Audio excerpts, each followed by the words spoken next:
Dan Tortora inside of the Cafe Kubal studios. We appreciate your patience here this morning as we got set and ready to go here to bring you a fantastic start to the week on Wake Up Call, where sports meets that thing called life. As you can see, I have my Bryant Stratton Bobcat on because it is another edition of the Bobcat Buzz coming to you today. We've been talking about it, and I'm very excited to be bringing it to you this morning inside of ModPawsPopcorn.com's What's Poppin'. What's Poppin' today, two awesome guests, starting things off with Alex Grigorita, the Assistant Athletic Director, as well as women's soccer head coach. And as of this past season of 2021, for the first time ever, he has brought a national championship to Bryant Stratton College for women's soccer. And so we'll be discussing that. And obviously you could see a picture of myself and Alex Grigorita there with the championship trophy. And we'll be there seeing that trophy really up close and personal in this upcoming video.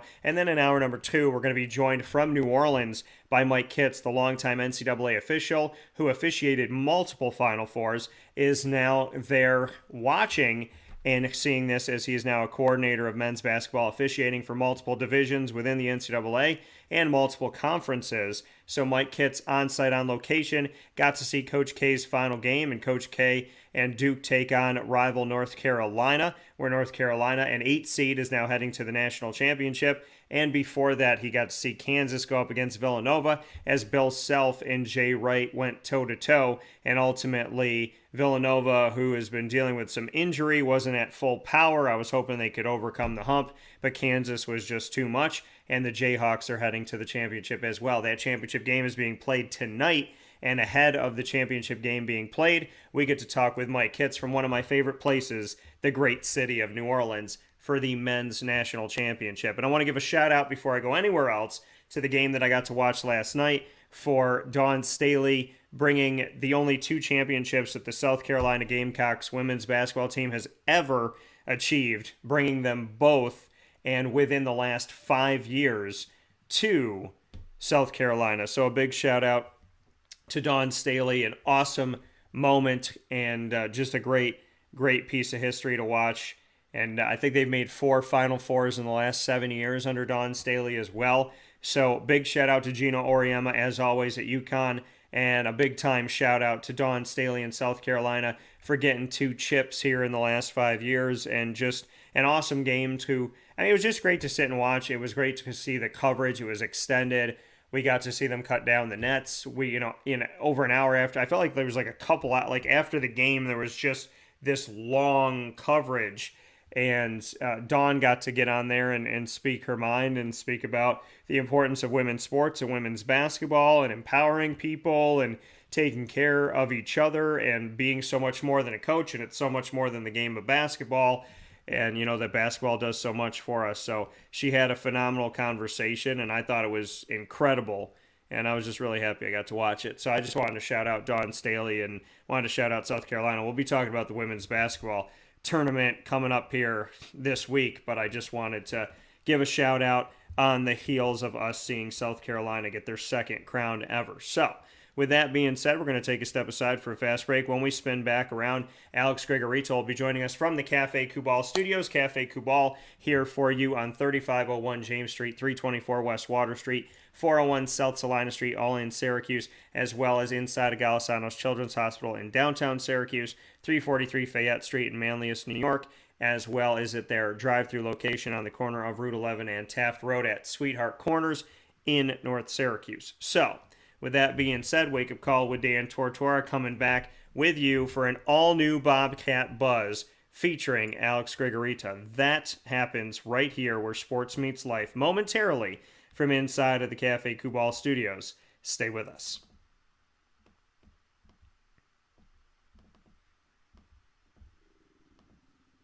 Not yogurt or iced milk like some of our competitors, ice cream.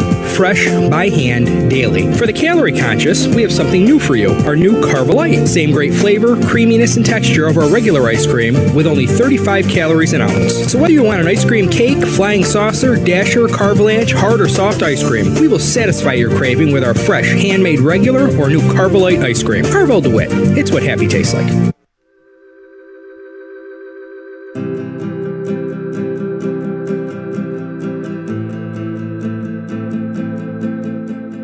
Cafe Cubal offers same-day local delivery of our products, offering no delivery charge for Onondaga County. Shop cafecubal.com for fresh roasted coffee beans, cold brew, travel mugs, and all your essential Cafe Cubal needs. Cafe Cubal, coffee for the soul.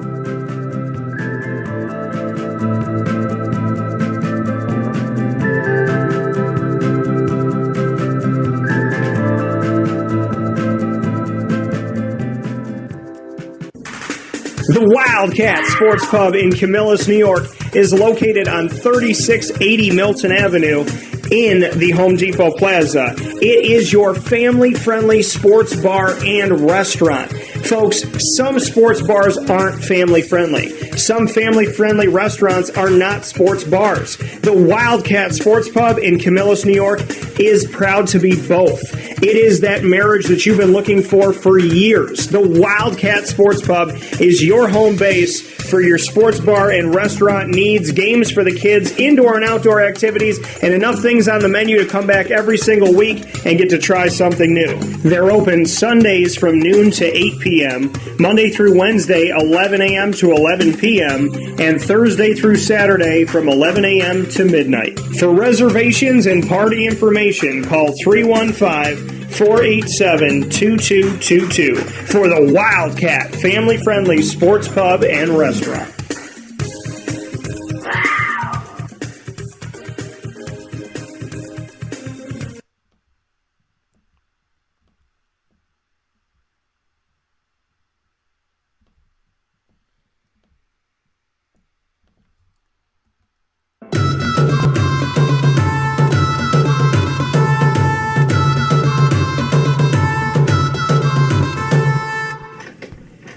Welcome back here to a new edition of the Bobcat Buzz, which you'll find exclusively on Wake Up Call with Dan Tortora as part of our multimedia marketing partnership with Bryant Stratton College of Syracuse with the Bobcats. We are here today in our spotlight conversation with Alex Grigorita.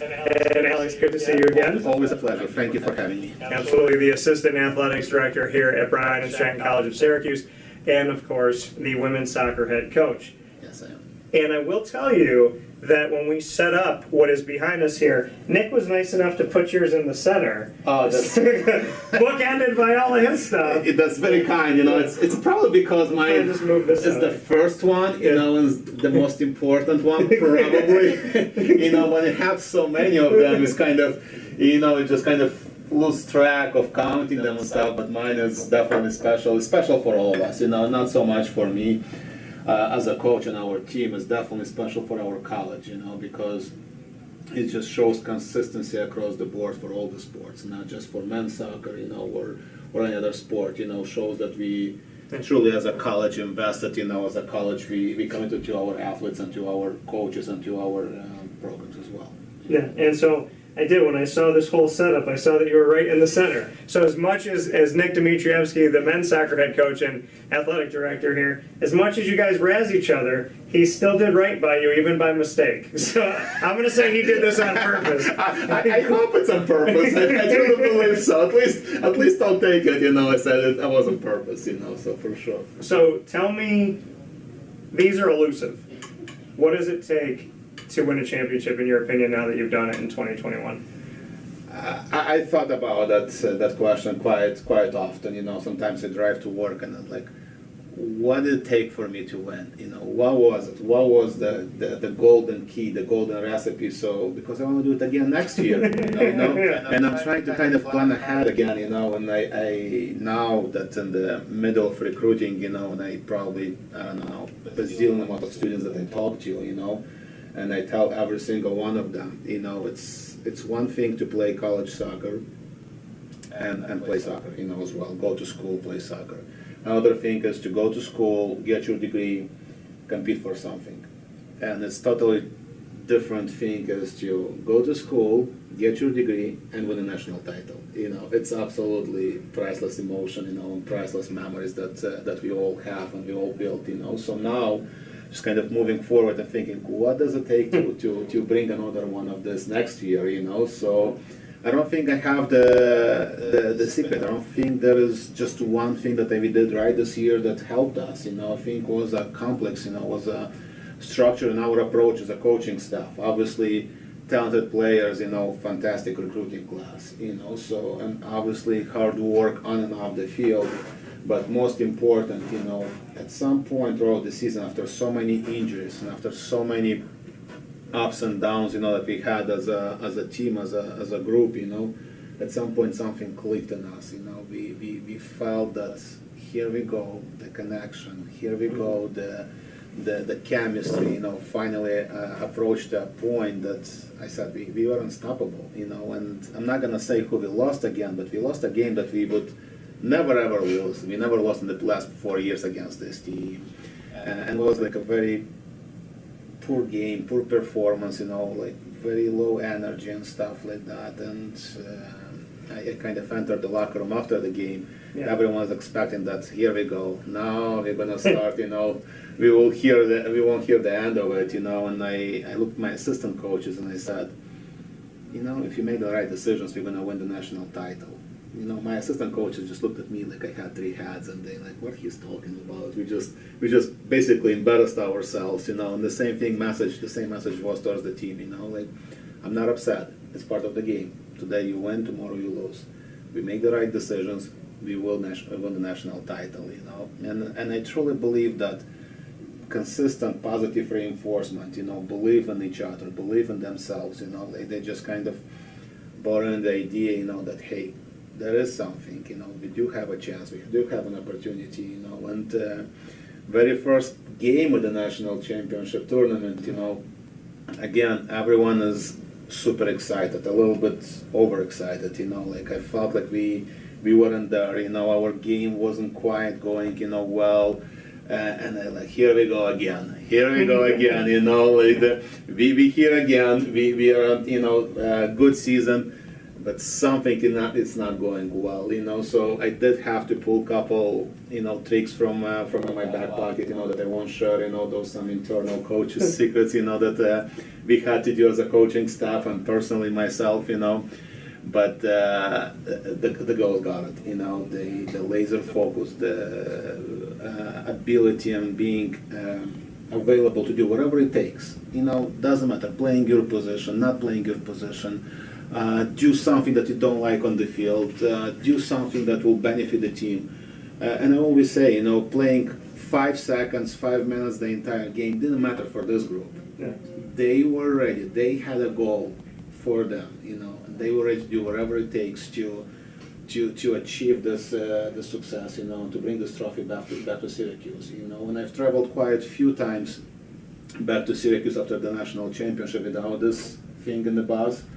It's a different trip, The trip seemed to be much shorter, with the trophy on the bus, and with everyone, still wearing their medals, and that's well deserved, definitely well deserved, So again, I don't think that is a recipe. I think it's a complex of things that gotta come aligned together, in a certain way for you to win, So.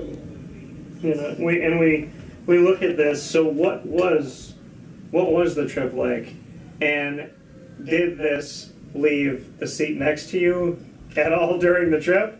Was this your seat buddy? Did you let anybody else hold it? Did anybody else look at it?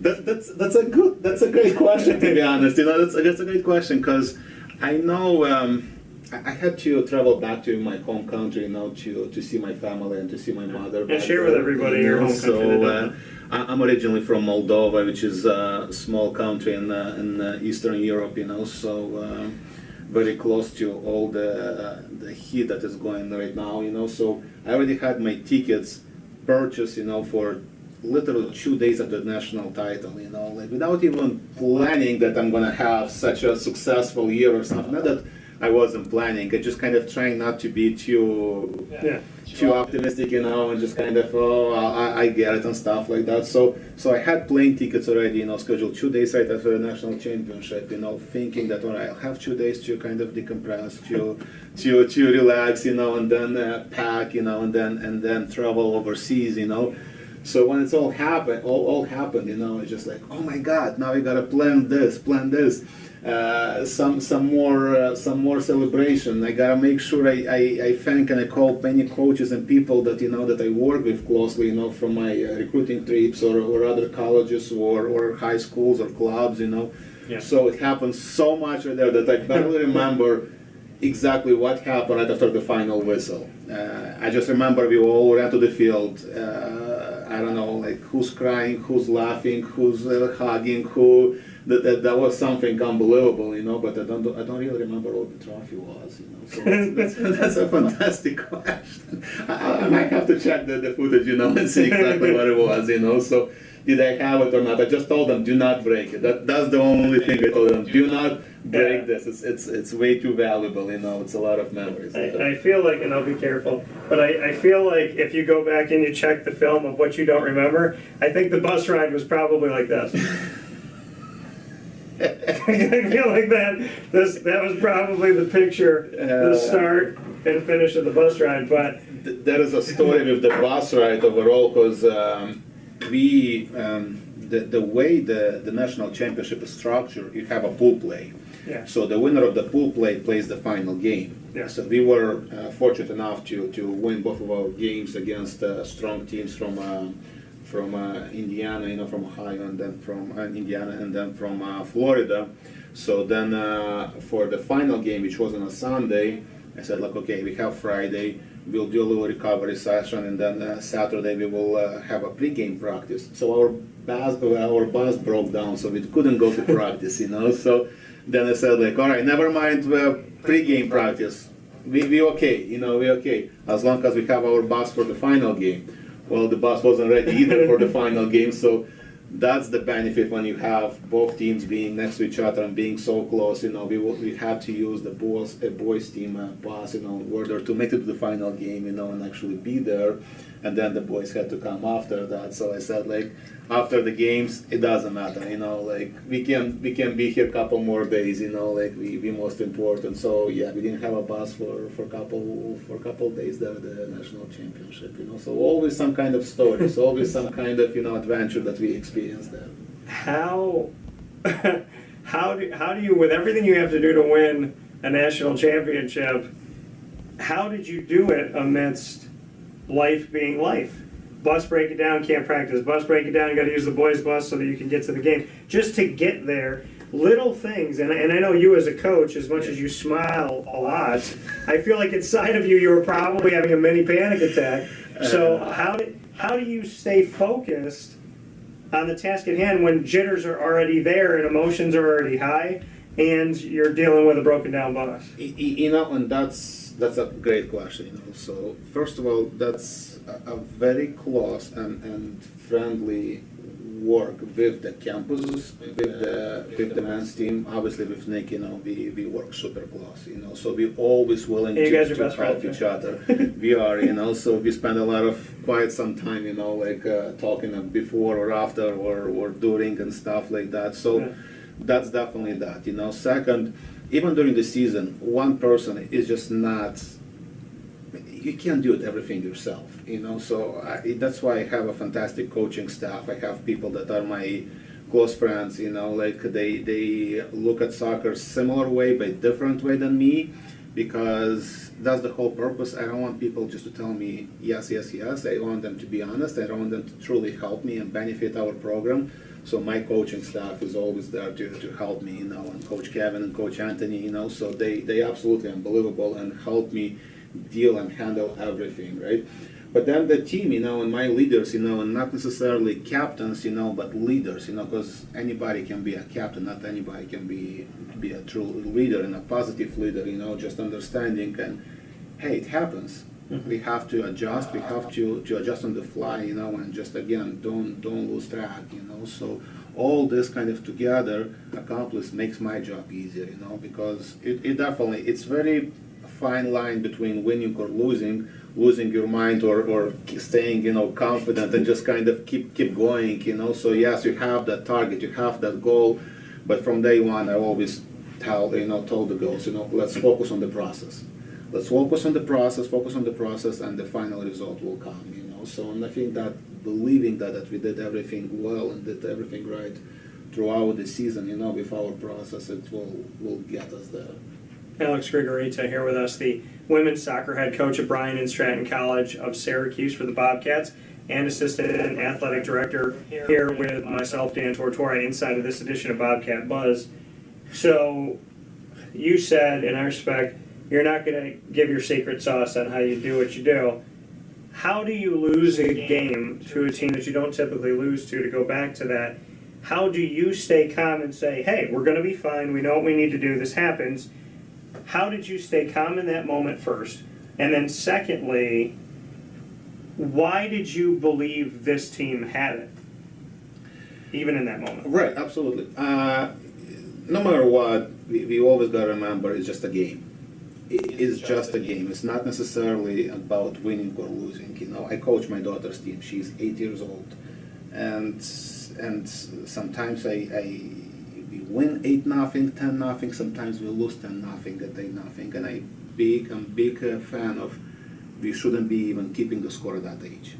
So it's almost the same approach. 12. I did 8-11. Right. And there were games where, you know, we lost 8-0. There's games we won on a golden goal. So yeah. And I said, do not keep track of the score. It doesn't help them. It's about development, you know. So almost the same approach here at the college when it's so much pressure, when record is important. You want to get as high seed as possible in the league, you know. So how do you not focus on result? How do you focus on actually, again, process, you know, like, do we have what it takes? Are we capable to do it? You know, and I saw the potential because I knew that's not ourselves, you know, and I knew exactly what needs to be changed. Not so much fitness, not so much tactical approach, not so much any smaller points, you know, as far as a strategy or how we approach the game. It's mostly mindset. It's mostly focusing, you know, on the right moment, on the right phases of the game, and approach how we take the game, how we take practices, you know. And I knew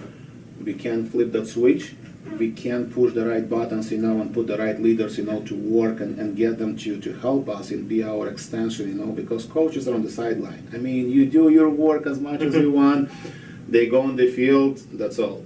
You're not there to freeze the moment and hold on, timeout, or let's freeze, let's switch something. That's all. The game is on, you know.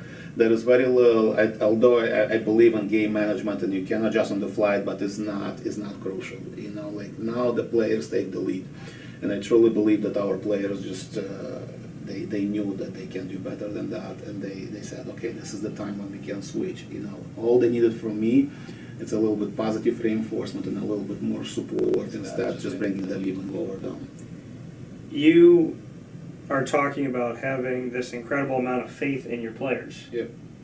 When you're recruiting, you have to trust your instincts, trust your gut, do your homework, and make sure you're bringing in the right people. How long did it take you as a head coach to learn to have faith and to let go when the game is going? Oh, I think I'm still working on that, you know, but the way our recruiting process and our recruiting works, you know, it's definitely lots of work, you know, and I'm sure that is every single college coach will say recruiting never stops. It's never easier. Either you are the job 1 year, 2 years, 5 years, 10 years, or 4 years. It's still challenging, you know, because every single year you are challenged to bring good talent, good players, good human beings, and somebody who's going to be a fantastic fit to your program, you know, and a great fit. Sometimes it works, sometimes it doesn't work. Sometimes somebody looks shiny and beautiful, you know, on the field and great, and then they come here and then it's not quite what you were expecting or you were hoping for. So for me, it's definitely, you know, like when I go after players, when I try to talk to their family, I try to spend a little bit more time really getting to know them, getting to know their families, you know, like where they come from, you know, what's their background and what's their goal, you know. So I know they're good players, but I also know they will come here and I can help them improve and become even stronger players. For me, it's really important, you know, like what else they have besides their skills as a player, you know, how they look, how they view their future, how they view their destiny, what they want, you know, what they get from being here, you know. And I mean, it's not a secret that our roster, it's largely formed from international players, right? So for them, it's even more challenging. They travel from all over the world here in the small or smaller size school, in Syracuse, New York, So and it's a challenge for us, challenge for them, But at the same time, I know that their experience, their talent, and their goals will definitely help us, all be together and all achieve what we hoping. Recruiting footprint, like you said, you recruit all over the place, and a lot of international players. You coming from Moldova and being far away from here, obviously for you can speak to a recruit and say, I know what it's like to move to America, I know what it's like to have a culture shock and to have to find comfort over time and how you find it. So you can tell the story because you've lived the story. When you're out recruiting, are you willing to go literally anywhere?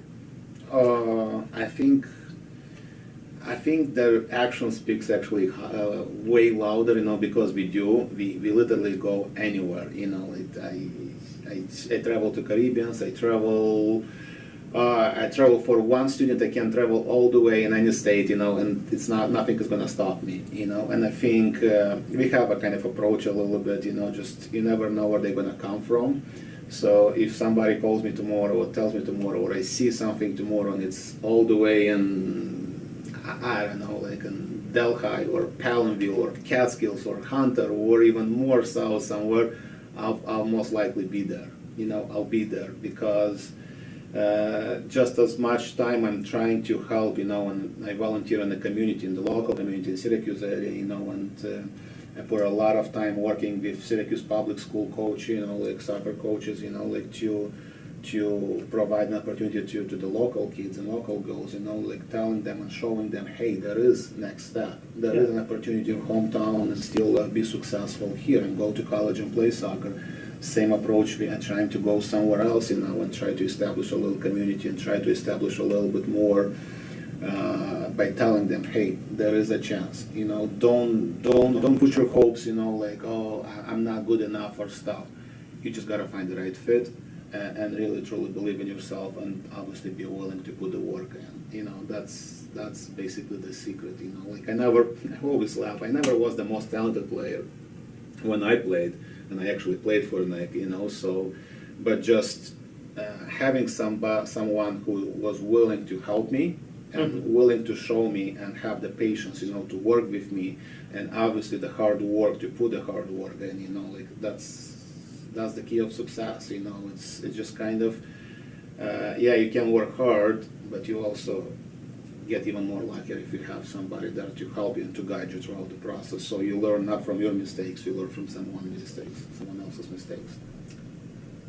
Playing for Nick and his patience with you, did that teach you to have patience with your team? Oh yeah, and I'm sure there are quite few stories that he can tell about me playing for him and how it went, and everything else. I mean, like, again, I came here as an international student. First of all, I had an ego that I thought I'm the best defender in the entire world, and there is nobody better than me, which was proven wrong quite quick, quite fast. In the first couple of games, I was like, hold on.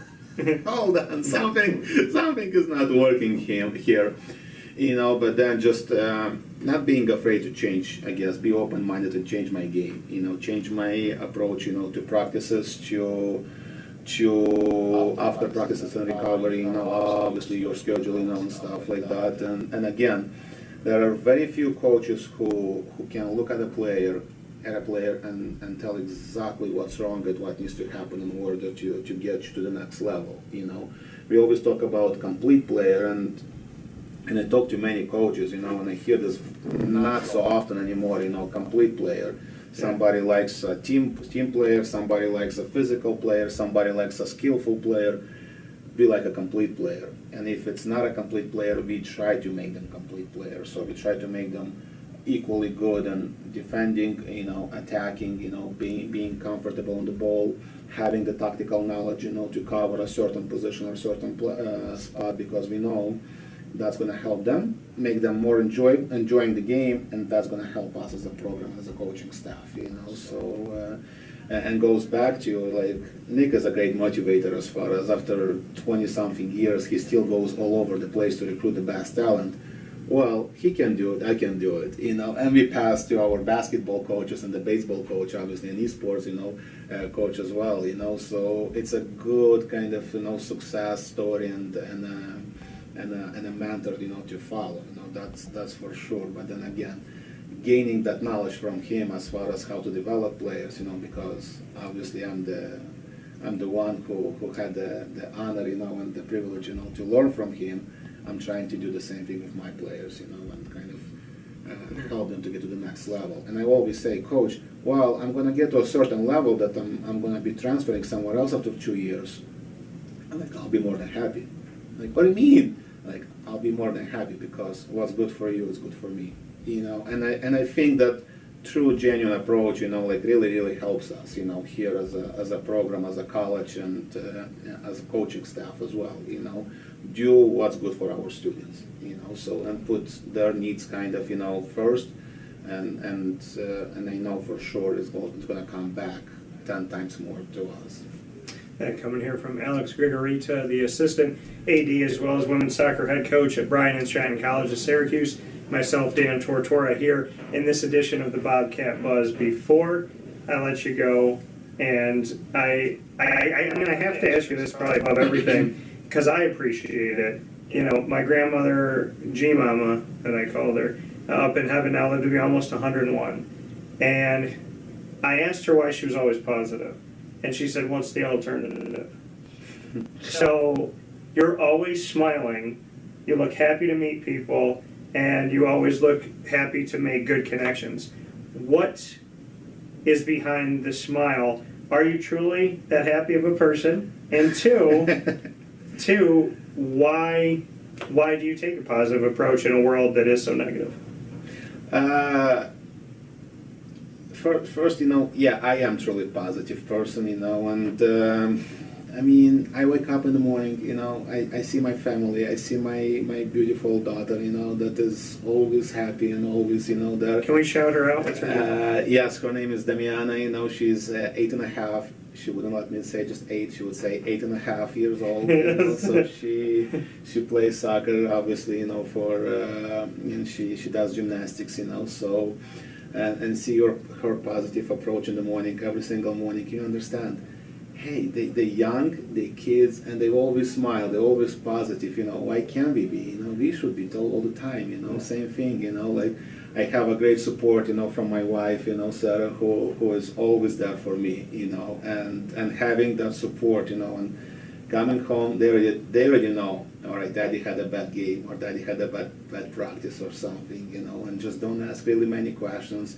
They're just there for me, So I truly believe, again, having that at home, peace and people that are always in your corner, ready for you, to support no matter what, means a lot.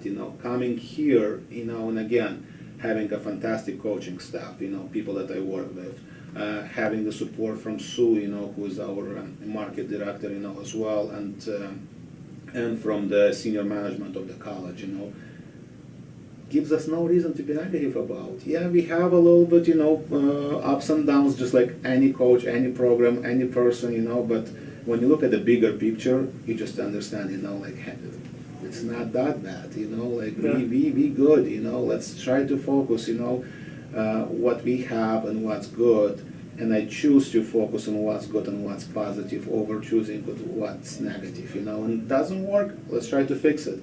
Well, it didn't work, let's try to fix it again. And then if it doesn't work again, just like my daughter says, well, I tried my best. And that's all you can ask for, right? Yeah. So that's all you can ask for, and I truly believe that's the end result, And again, I'm happy, my sister, my family, my mom, my friends, everyone is healthy and happy, and that's all we can ask for, because Yeah. again, it's just a game. There is more about than just winning or losing, and we'll just go back and fix it, whatever works, as long as everyone is happy and healthy.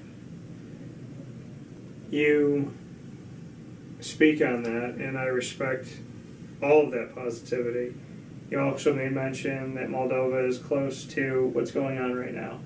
I would be remiss and wrong, in my opinion, as a broadcaster to not ask you how you see the world right now and living in America, what you would hope from us as at least we were supposed to be a beacon of hope for people.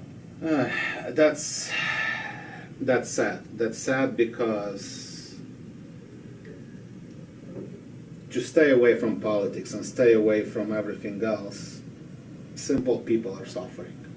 People like just you and I, suffering there, and that's I think number one thing that we should really keep in mind, as a nation, as people, as just being so far away but being close, So no matter, doesn't matter what kind of support, any support is definitely appreciated, and I know those people appreciate, And I had several calls in the past weeks, just people that don't even know, asking for some kind of support because so many people are kind of trying to escape the war and they flee, to Moldova, Romania, or Poland, or any countries, So whatever support we can give them, I'm always there to help, and I try to help, whatever it is, just advice, a place overnight to stay, some kind of guidance or something like that, be always there for them.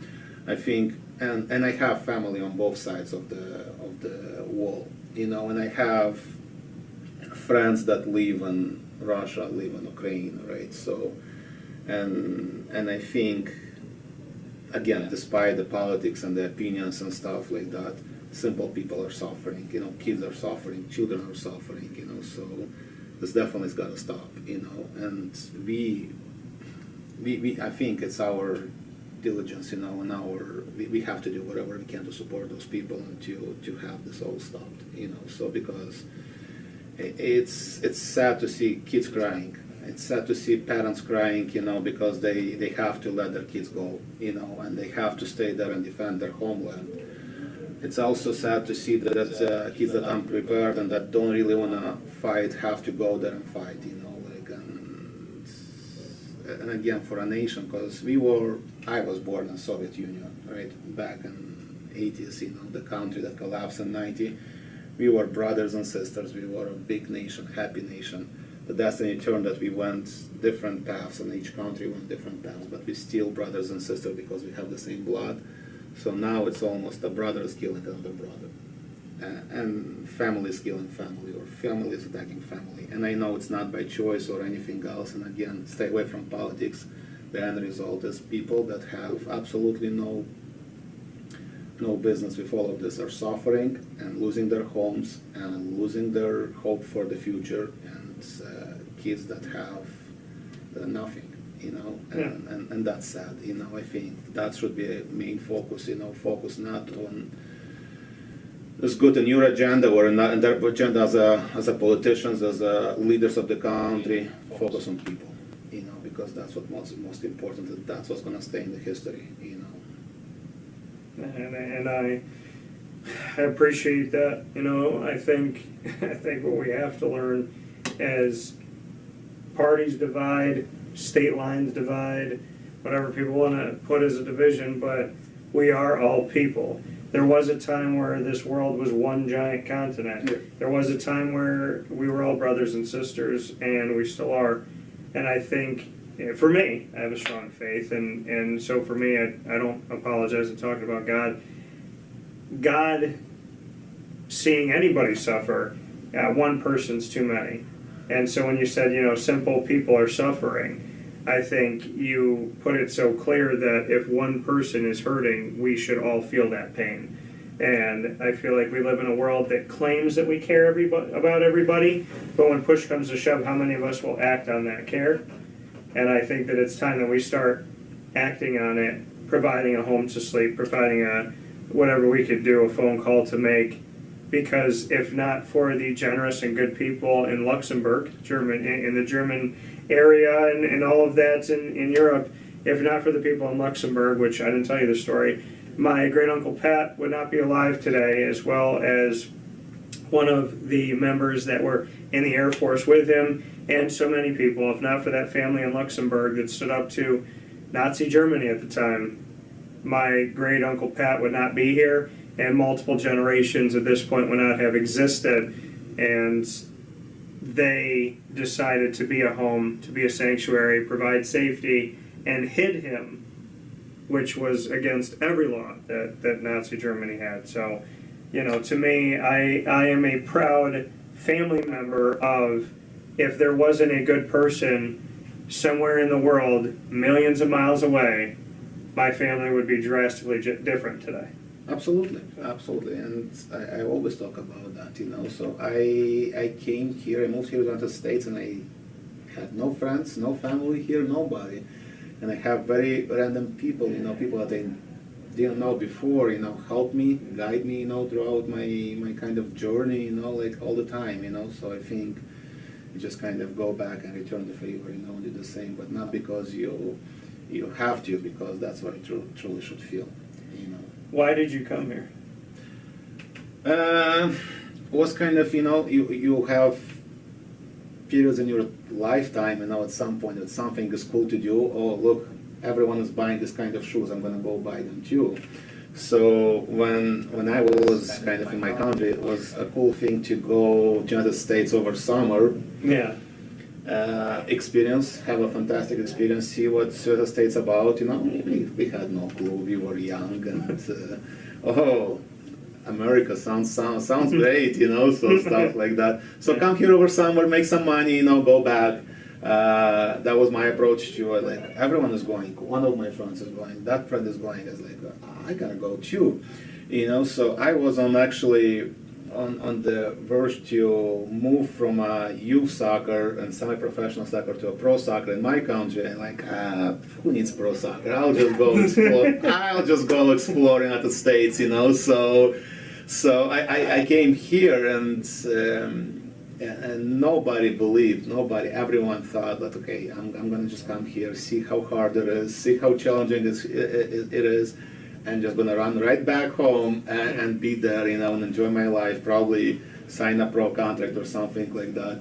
But I came here, I remember JFK Airport, just landed, and we were waiting for That's a heck of a way to be welcome into the country. Right? But I just saw the scale, the size and the opportunities, like, I like it. I truly like it here, So everything else is a history, But I pretty quickly, it's just kind of funny story, because all my friends were talking about potentially staying here and building a future for themselves, and they all left back after 3 months or 4 months, were over, summer was over, and I was the only one who stayed and actually, kind of took a chance on my destiny and my future, without knowing much.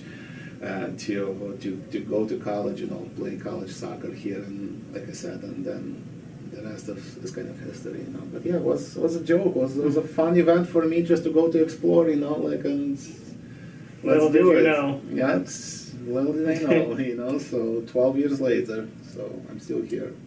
What's the message when you've been here for 12 years and you are a part of the Bobcats and you believe in Bryant Stratton College of Syracuse? Why should someone come here as a student athlete? What is the message and the mission that you want to get across? The easiest for me is just to kind of speak for myself, and from my experience. I always talk about, it's more than just a degree. It's more than just a beautiful piece of paper that's at some point probably is going to make it on your wall in your office, or in your basement, or in your bedroom, or anywhere, or in your closet or something like that, It is the family approach, family feeling. It's definitely more. For me, Bryant Stratton was more than just a college, more than just a place to live and to play the sport that I like. Was the people that I met here, the positive attitude, the positive approach, the willingness to help, the skills and the knowledge I gained here, and I tell my students, like, college is the place where you're not necessarily learning just how to write an essay, how to, create a report or something like that. It's the skills, it's the training, it's the experiences you have to move up and to move on, and to give you that opportunity to open that door. And we have here, we have friendly staff, we have knowledgeable instructors, we have fantastic coaches, we have great leadership, that do whatever it takes for the students, and students are the priority for us, and treat them as equal, treat them as people that are willing to learn and we understand that they come here to learn, not to do something else. So we understand that they might make mistakes, but we want to make sure we teach them and we show them what's right, what's good, what's positive, what's the, give them that little tool, and that little kit, to move on and to be successful in their life. Like I said, it's just more than just a college, more than just a piece of paper and degree, and that looks good. It's the whole approach and the whole, like a little wall that we created here, that family feeling that we created here, and I love seeing our students, after 2, 3, 4, 5 years, graduating and meeting them, and just kind of exchange some memories and ask how they doing, how is life, and that's the best, and seeing their success. And again, that's all, That coming from Alex Grigorita. Alex, you've been great about answering my questions. There's a lot of things that I have. You've opened up so many windows here in this world of Bryant Stratton that I want to make sure we get to in future shows. But in this edition of Bobcat Buzz, fair is fair.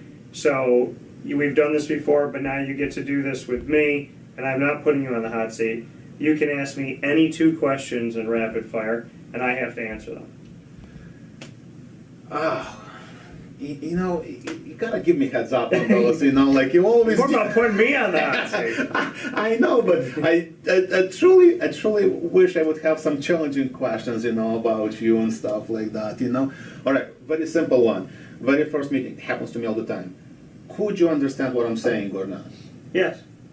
That was too easy. That was too easy. Yes. We had a joke internal, and again, I think why everyone likes dealing with me because I don't take anything personal. Better than a lot of people that I worked down in Disney, and we called it the United Nations because it was.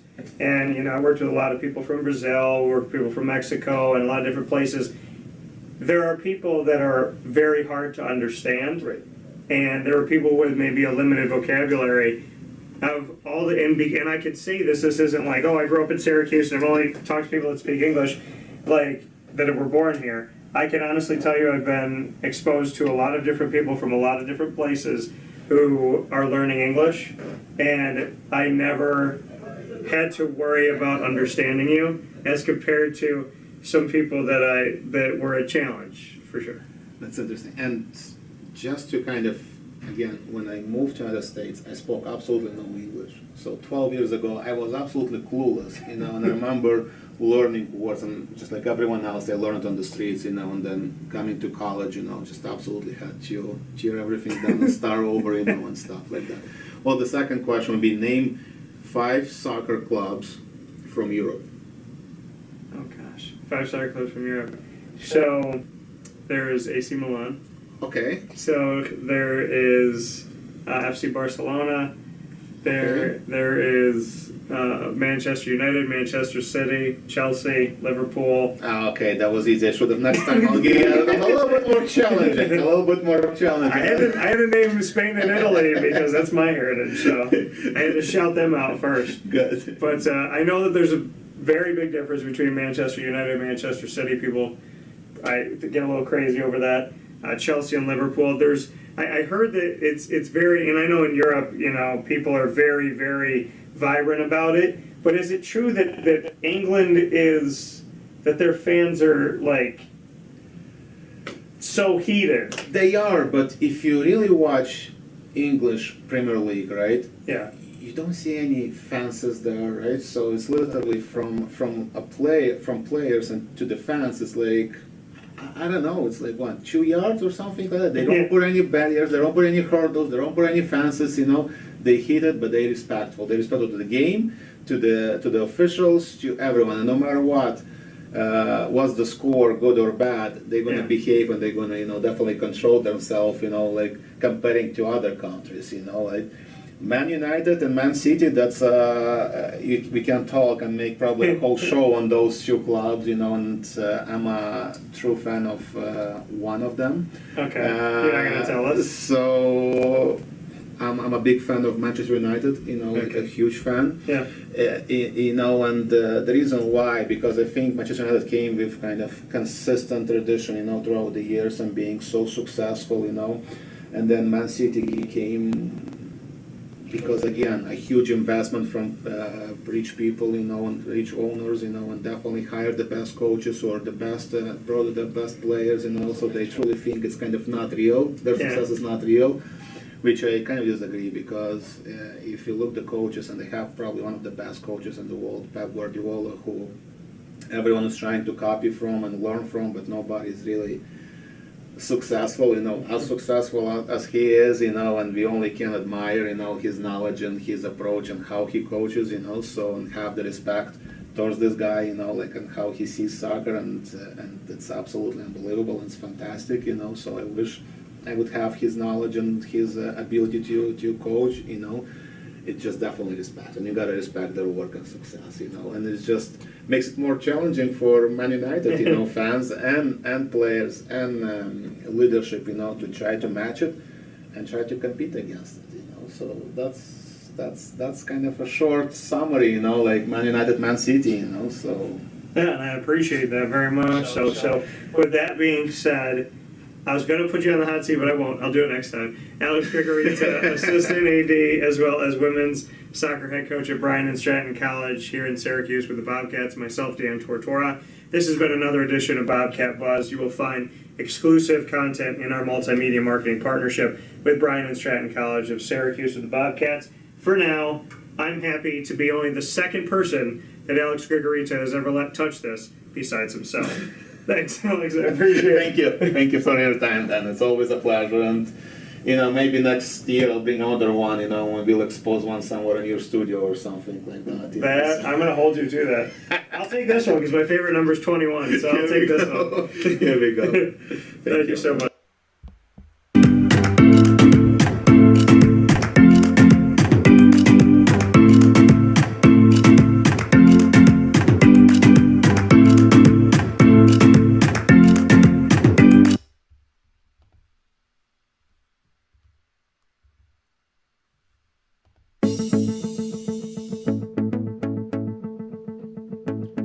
Avicoli's, located on the corner of Route 57 and Wetzel Road in Liverpool, New York, has been your trusted neighbor for decades. Located just steps from Liverpool High School, we're happy to have the Liverpool Warriors on-site, on-location broadcast at Avicoli's through Wake Up Call with Dan Tortora every single month, featuring student-athletes, coaches, and administration throughout the year from Liverpool High School. Head out to Avicoli's today on the corner of Route 57 and Wetzel Road in Liverpool, New York, open Tuesday through Sunday for lunch, dinner, and drinks. We'd love to see you out there, and of course you can call them at 315-622-5100 for takeout, delivery, and catering. That's 315-622-5100, and also find them on myavicoli's.com. That's myavicoli's.com.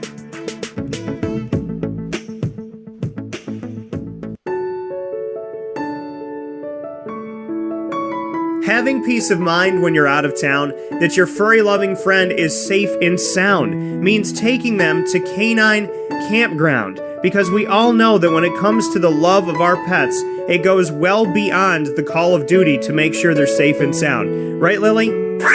So take a ride to 242 Johnson Street in East Syracuse, New York, and see Canine Campground and where your dog will be staying, in the classic cabin, the executive cabin, the grand cabin, or of course the luxury cabin, because if you know Lily, you know she loves luxury. Now you don't have to wait to the last minute to find a family member or a friend that'll take your dog for a few days. Call Canine Campground at 315-299-4013. That's 315-299-4013. Their drop-off and pickup times are Monday through Sunday. Check K9campground.com for more information. That's the letter K, the number 9, and campground spelled with a K.com. K9campground.com. When you're going out of town, bring your dog to Canine Campground.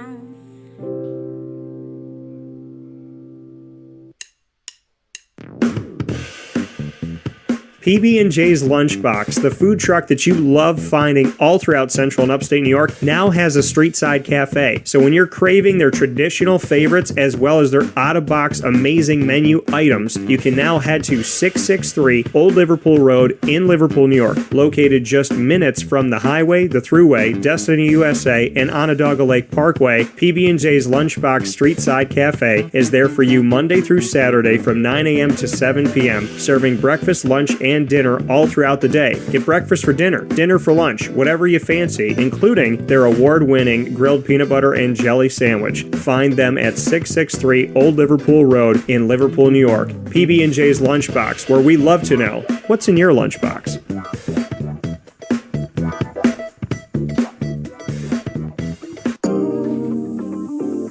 As a patient, what do we want?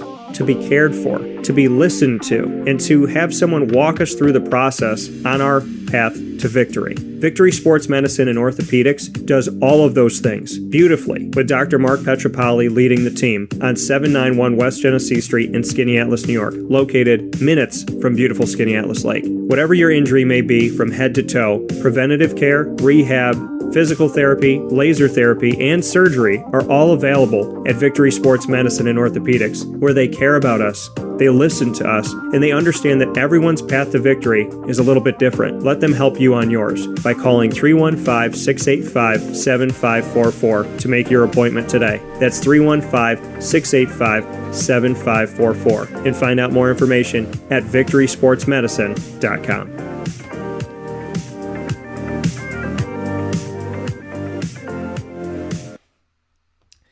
Welcome back here to Wake Up Call with Dan Tortora on wakeupcalldt.com, your one-stop sports shop, and on mixlr.com/wakeupcalldt. Proud to be here with you inside of the Cafe Kubal studios, and as always, we appreciate you hanging out here with us where sports meets that thing called life. I want to thank Alex Grigorita for, what we talked about, opened so many doors, gave us so many opportunities for future conversations to come that I'm really very much looking forward to as we continue our exclusive multimedia marketing partnership that has just begun with the Bryant and Stratton Bobcats. And I wear this Bobcat very proudly because I've had the honor and privilege of getting to know the people that stand behind this logo, and that being Alex Grigorita, Nick Dimitrievsky, as well as Dan Frisina, who has now moved forward into another piece of his career, but I want to thank him for everything he's done. Clay Gagan, Sherman, Sean Peak, and everyone. So a big thanks to Bryant and Stratton College of Syracuse, and thank you to Alex Grigorita for telling his story. Up here now with us is somebody who is no stranger to the broadcast. He's a mainstay. I think if I have him on 2 more times this month, I have to pay him some type of royalty fee or something like that. But Mike Kitts is here with us inside of the Cafe Kubal studios, and Kitsy has been a friend of mine for a very long time, very near and dear to my heart. You know him as a longtime NCAA official. You know him of 4 decades of officiating there on the court. You also know him from being a coordinator of men's basketball officiating for multiple divisions within the NCAA and multiple conferences. So he knows his stuff, and he has had the opportunity to be down in New Orleans as we have seen the culmination of the 2021-22 men's basketball season. So with that being said, I am a big fan of New Orleans for my time that I was down there with Hurricane Katrina relief, where we got to, we had the pleasure of helping out the families that needed anybody to reach out and give a helping hand in 2006, May 2006, 8 months after Katrina had hit. And Operation Helping Hands gave us the opportunity at Marywood University and in a bunch of different places to go and stay on a military base and be able to do what we could to help out the families in New Orleans. So the city will always mean a lot to me. It's where Syracuse also won a national championship 3 years before I went down there in 2003. And it's the host of the Final Four in the national championship for men's basketball Division I this season. So with that being said, Mike Kitts, how we doing? Good, Dan. Thanks for having me. Yeah, down here in New Orleans. The last time I was in New Orleans besides this was 2003. when Syracuse won it, and I had the semifinal game, the Kansas Marquette game, and then Syracuse ended up playing Kansas in the final, and that's the last time I was there, and it's changed a little bit, but great restaurants, and going to Bourbon Street maybe once for a couple hours, that's about it for me. Yeah, I remember going on Bourbon Street. They brought us down there, and I was like, yeah, like, this is good. We got to go to one of their clubs, I guess you would call it, and it was a music hall. And inside of this small music hall, it was very intimate setting, probably room for about 40 people, and just benches. And you could, and the stage was right in front of you. And after all of these musicians and singers were done, you could walk right up on stage and shake hands with them and talk with them. And this is a place where, Louis Armstrong and a lot of the greats had played. I mean, there was kind of a history of them on the wall and whatnot. And so I remember that. That was my favorite part. I've never been drunk. I'm not much of a drinker. So that part of Bourbon Street, kind of fell to the wayside of me. I also realized that any building I walked into that had any type of potion or voodoo doll, I walked in and right out as soon as I saw it. So I did not go into any black magic places and stay for a long time. No, I didn't either. I just go down there, watch the people, see what's going on. And, I'd love to visit New Orleans. I don't think I could live there. I ran into quite a few coaches when I was there for the time being. And it was nice to be back there since 2003. And, I went with my son Michael and his fiancée Dana.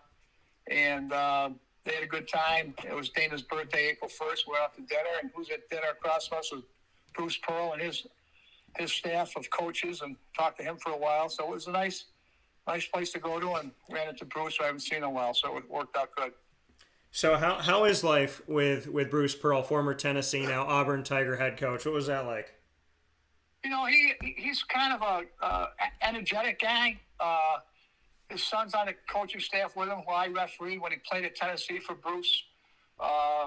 Bruce is talking to me about officiating, and we get these disagreements. Because I go, Bruce, I'll never ever want to coach a basketball team with players and tell them what to run and who to recruit and whatever. And I go, a lot of you Division I coaches seem to know about officiating, and you never refed one basketball game in your life. But I just find it hard to understand that you know a lot about officiating, and I wouldn't even get involved in coaching because I'm not going to pretend that I know a lot about it. So that's where him and I agree to disagree, to be honest with you. So you see him out at a restaurant. Did he immediately go into, Mike, what would you have done with this call? What about that call? What about this? What about this thing that happened to us in the game? Like, did he jump right into what's happened this season? No, first I introduced Mike and his fiancée, and we started talking. Then he gets into it with, he's got a point guard. It's a little short, stocky kid that's pretty tough to cover, and he creates a lot of contact. And Bruce thinks those are fouls, and I go, Bruce, a legal defender's 2 feet on the floor facing him. He's allowed to move backwards and sideways, and your kid keeps dribbling into him. And he goes, that's a foul, Mike. I said, no, it isn't. You wouldn't want that call against your defensive player. So we agree to disagree on that part of the situation. But, he wanted to get his point across, and whether it's right or wrong, I listen, and he's polite, and I'm polite. We agree to disagree. Being an official for such a long time and being connected with the world of officiating, do you get that a lot when you are out in public and you bump into a coach or maybe a player or something like that? Are you used to being like, oh, hey, how you doing, to Bruce or to whoever it may be, Coach K, Roy Williams and whatnot, and then it's like, Jim Boeheim, whoever it may be. Do you feel like you're out in public and then someone's like, hey, let me pick your brain about this for a second. Last Thursday, there was this call that happened at the end of my game. I'm going to send you the tape on it. Like, do you get that a lot? Yeah, it was funny because after the game, I went and watched a Carolina Duke game with Chris. I ran to a Notre Dame assistant who I refereed for Notre Dame when he played at Notre Dame, Ryan Humphrey, really good kid. And he gets into the play, the Texas Tech game, when the kid grabbed the rim and dunked it, and nobody called basket interference, Yeah. And he goes, Mike, how can they not call that? And he said, well, those are kind of plays you don't see too often, so when you do see it, you're kind of surprised by it. And I go, that's not a reason to miss the play, but he thought there was a few shaky calls at the end of the Notre Dame-Texas Tech game, and I watched it, and, he probably had a legitimate gripe on a couple of plays, but then I said, how about your last 3 possessions when you had no place to go and the kid just threw the ball away? So I kind of bring those things up because they want to talk about refereeing, so I kind of talk about how they screwed up too, So, do you feel that there's a mutual respect? Like you said, agree to disagree, but do you feel respected by these coaches that ask you questions? And maybe it gets heated, maybe they don't necessarily agree with you, but do you think they at least respect your opinion? Oh yeah, I did it for 31 years, so you got to study it though. The officiating part of it, a coach can send me a clip or something during the season, and they see what they want to see on a particular play. And I'm saying, Coach, I'm watching the play, and what you're telling me is not happening. He goes, yes, it is. I said, you called me up. You told me to look at the play. I told you when I took this job, I'm going to tell you the ref's right, the ref's wrong, or if I got to watch it 3 or 4 times, it could go either way. So, you seem like you got your mind made up, so you got to have an open mind if you're going to ask me give you my opinion back about that certain play. That coming here from Mike Kitts, longtime NCAA official and coordinator of men's basketball officiating currently for multiple conferences and obviously doing work in multiple divisions here of the NCAA. Let's get into the Final Four. We'll start with Kansas and Villanova. You and I had discussed it. Villanova being down a player at the end of this past game obviously affects them. Shortens their bench here. They've been through some stuff here this season, and so Kansas going up against Villanova, Bill Self, Jay Wright, 2 well-respected coaches, 2 coaches that know how hard it is to get to the promised land, yet both of them have been able to achieve and have success there. What did you take away from the Kansas-Villanova game? And overall, watching that game and getting to kind of pick it apart, what did you take away? Kansas came out, they were just on fire. It seemed like Villanova just didn't have that initial drive, and they put a lot of pressure on that Gillespie kid, the point guard for Villanova. Yeah, they got up into him and made him work awful hard. I think that was the whole game plan for Kansas, and he kind of forced a couple issues in the first few minutes. All of a sudden, it's 9-0, then it's 11-2, then it's 15-4, and they just couldn't recover from that. Plus, the kid they got hurt with the Achilles was a big loss for them. But, Kansas really, they're really good. If they fire out all cylinders like tonight, this could be if the ball's going in the basket tonight, this would be a great basketball game tonight. If it's not going in, then the referee's got to blow the whistle more. They're going to get more involved. If it's going in, you don't even know the referees are out there. So hopefully we get the second part of that where the ball's going in and the referee, you don't even notice who's refereeing the game. Yeah, and you said it to me a long time ago. It never left me. You said if you're a good official, no one will remember your name when you leave the building.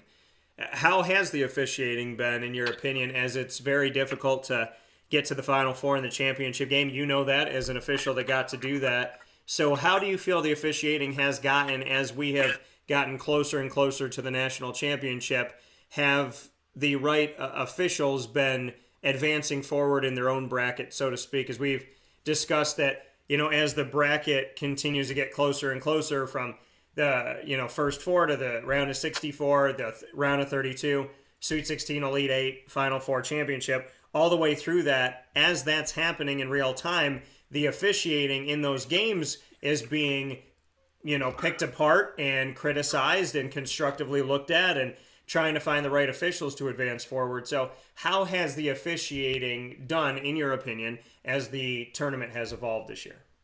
They had a few hiccups early in the first and second round and also in the regionals, but, the 2 games the other night were great. I thought the 9 guys that J.D. Collins picked the referee of the Final Four were really, the top guys in the country. You're going to see the 3 guys tonight. I can't tell you who they are because the teams will get an hour and a half before the game, and I want to get in trouble if I tell you who's refereeing. Text them to me, Mike. That's all you got to do. Okay. And, it's the 3 guys are very good. I think you'll recognize all 3. Okay. That's got the game tonight. And, the officiating, the other night didn't even come into play in it. But the couple plays in the earlier rounds really kind of eliminates the official from moving on when they have a hiccup or if there's any controversy involved, but it's JD's pick, and then those picks go to the NCAA committee, and they approve them, and that's how it works. Yeah, and it's going to be interesting to see, like you said, who ends up getting this here as we move forward into this matchup. But I can tell you that looking at the list, even though I know that, and I respect you staying hush on this, I can say that looking at this and seeing the breakdown right here in front of my face, that you look at these two games, and obviously the officials are going to come from this, like you said, the 9 officials that are here. So there's names that it's going to be some of Roger Ayers, as well as Bob Borowski, Bert Smith, who had the game for Duke in North Carolina, and so there's that side of it. And then when you look at the other side of it, and the Kansas-Villanova game and the officiating for the Kansas-Villanova game, that there's going to be other pieces within this as well, and the officials that had that game. When we go back and look at it here, it's funny how the Duke North Carolina one, there's a story about the officials. Like, they put it out there, they made it like so easy to get to. They're like, hey, here's the officiating, here's who you have right in front of you, and that was, I think, ahead of time that we got to see that. And then on the side for Villanova and Kansas, we have James Breeding, Keith Kimball, and Doug Sermon. So we know that, these... Elimination. Yeah, process of elimination. Who do we have here? But, I know you may not want to speak on them individually, but collectively, when I say Keith Kimball, when I say Doug Sermons, when I say James Breeding, as well as Roger Ayers, Bob Borowski, and Bert Smith, what are some words that come to mind in as a group, how you feel they officiate? Those guys are all really good. I mean, they're all on the top of the profession. They're all accepted all over the place. They can referee anywhere. And they just kind of do their job. They're a little humble. They go out there, do their job, and get the plays right. And I thought the two games of the night were really well officiated. Tonight's game will be the same. They'll do a good job tonight. And I just feel that, usually when you get to picking the final 4 officials, it's usually 15 or so that you can pick from for the 9. And just talking to J.D. Collins the other day, there was probably, he told me, Mike, there was 22 or 24 guys I could have picked this year. That's how good the pool was for officiating for the Final Four this year. So, him saying that kind of made me happy that there was more than just it's the same 11 to 15 guys. Now he's maybe up to 22, 23 guys. So the pool's getting bigger, and it's going to help guys going down the road next year. Speaking here with Mike Kitts, longtime NCAA official, as well as somebody who knows all too well the Final Four and the championship game officiating, and a current coordinator of men's basketball officiating in the NCAA world. Mike, here inside of the Cafe Kubal studios on Wake Up Call with Dan Tortora, of these officials that got here, was there an official or two in your mind? I know you said J.D. Collins said he had 20 plus that he could have picked from. Is there official or two in your mind that you think that maybe didn't make it in being chosen to the Final Four that you think is a rising star, so to speak? I look at it. I watch a lot of games, especially the Big Ten games and ACC and Big East. There was one official that does a lot of hard games in the Big Ten. His name's DJ Carstensen, and I thought he had a shot this year to go. He's been in the regionals now, probably either Elite 8 or 16 or Elite 8 the last probably 6-7 years, and he's got to be getting awful close, and that's the one that kind of sticks out to me.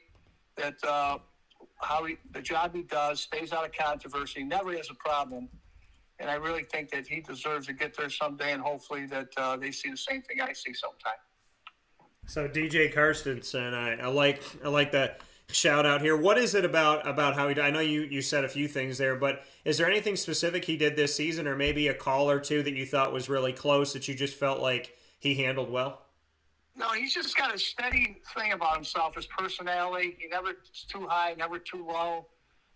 Just goes out there and doesn't draw a lot of attention to himself, and really, really does a good job as far as controlling his emotions and communicating with coaches when they need to be communicated to. So he's he's from Utica, New York. He played at Utica College. He played for Larry Costello, who just got inducted in the National Basketball Hall of Fame. And he was a big proponent of pushing for the Hall of Fame to induct Larry Costello into, which he was announced Saturday that he's in the Hall of Fame, and I know DJ was quite happy about that. Yeah, coming here from Mike Kitts this morning. So, Mike, we jump into the Duke North Carolina game. This game was obviously a lot closer than the Kansas Villanova game.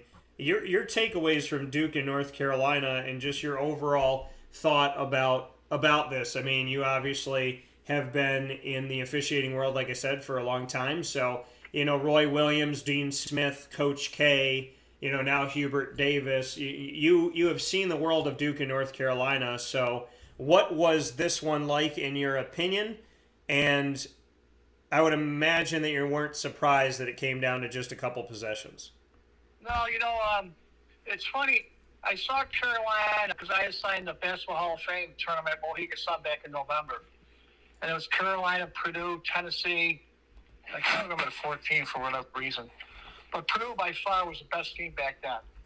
Carolina, they got pounded at Kentucky. They didn't play well in the Mohegan Sun tournament. But to Hubert Davis's credit, they really came on. Each kid picked up their role. The guards are playing good. The bigs playing good. They're playing really well right now. They got hot at the end, and they're staying hot, and they were hot the other night.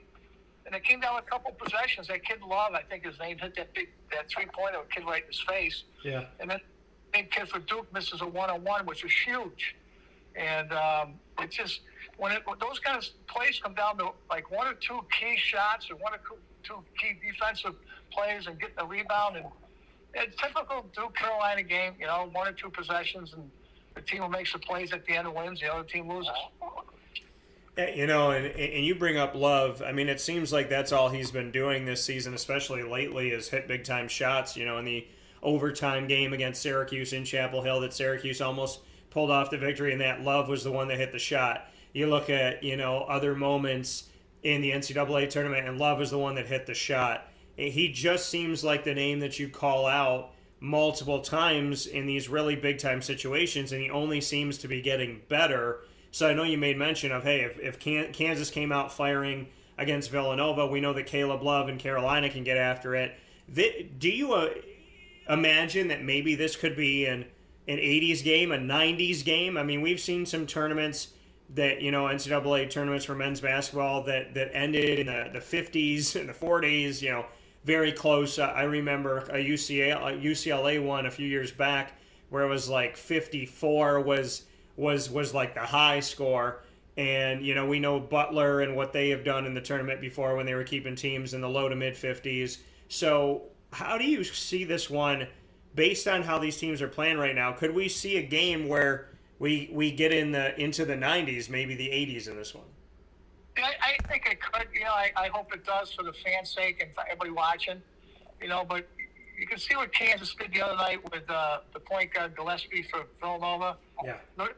Beyond that, the kid Love right off the bat. They don't want him to get hot right away. I guarantee they'll probably put the same kid that was covering Gillespie on this kid Love.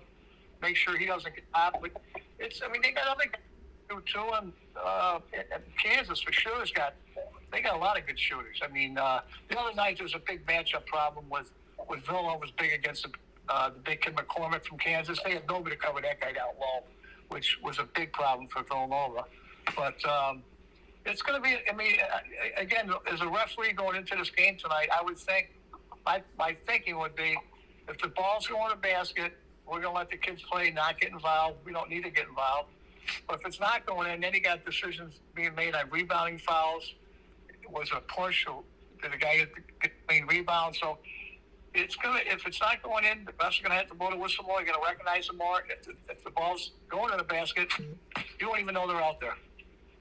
Yeah, and it's going to definitely be an exciting matchup. I'm calling it the Roy Williams Championship. Ironically, Roy Williams is not coaching. a year removed from coaching, decided to retire after last season, and now we have the Roy Williams championship game with Kansas and North Carolina, two teams he had success with at the highest level.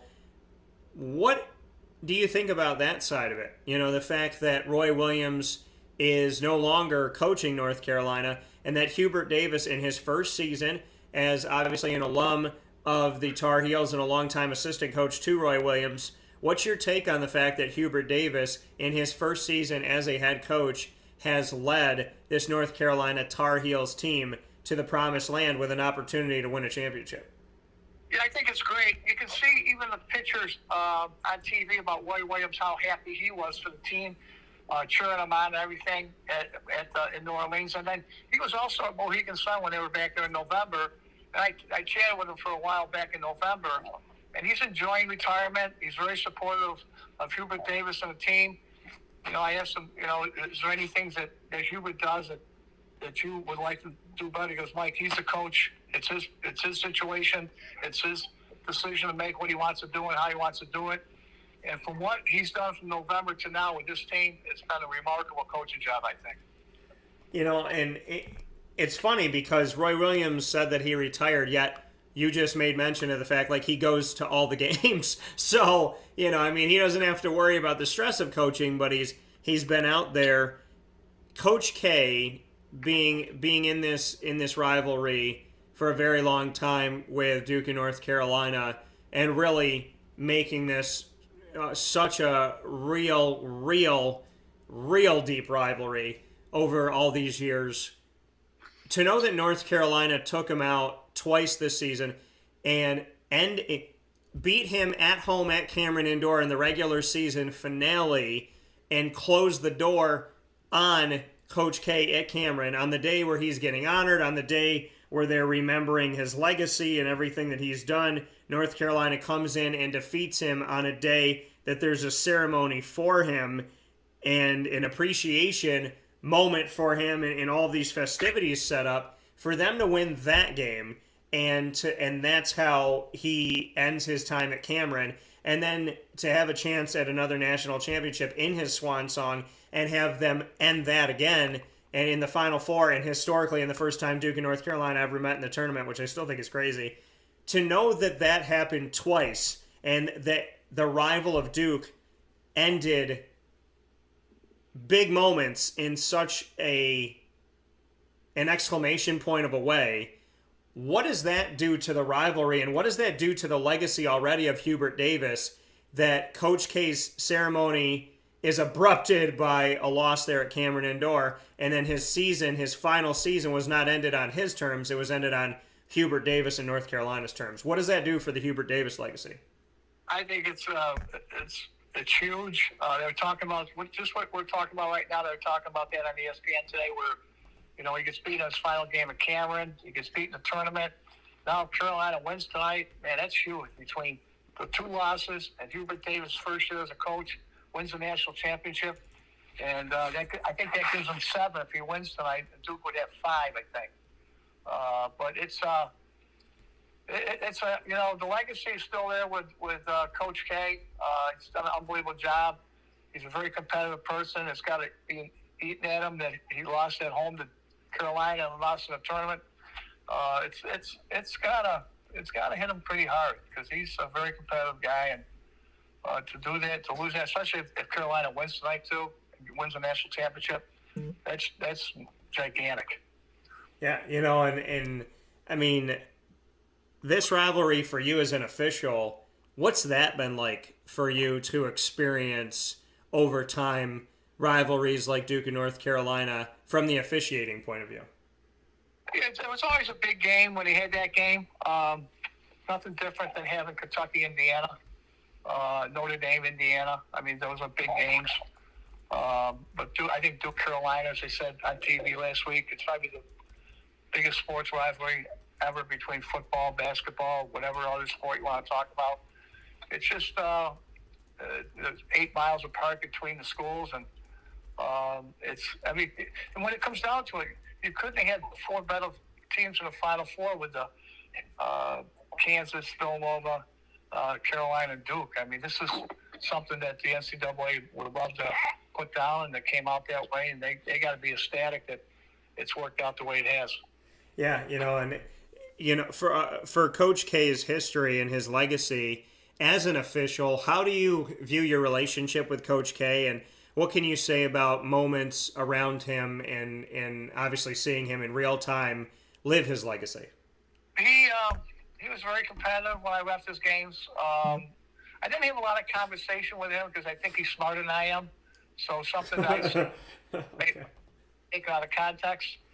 So if I had a situation with him, I would, I knew from watching him coach both on TV and ref in his games, he kind of picks a referee out who he thinks he can kind of get a couple calls from, and he finds that weak link within the three officials. And I noticed that in a few games I refereed him. Not a few games, a lot of games.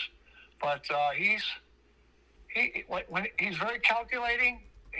When he asks you a question, he knows the answer, and you got to be careful what you say back to him. Yeah, and I find that, the words that you utilize there to be very intriguing, the fact that, he's very smart and that he knows the answer to the question that he's asking. So, has there been anybody else as in your run as an official, has there been any other head coach who has been,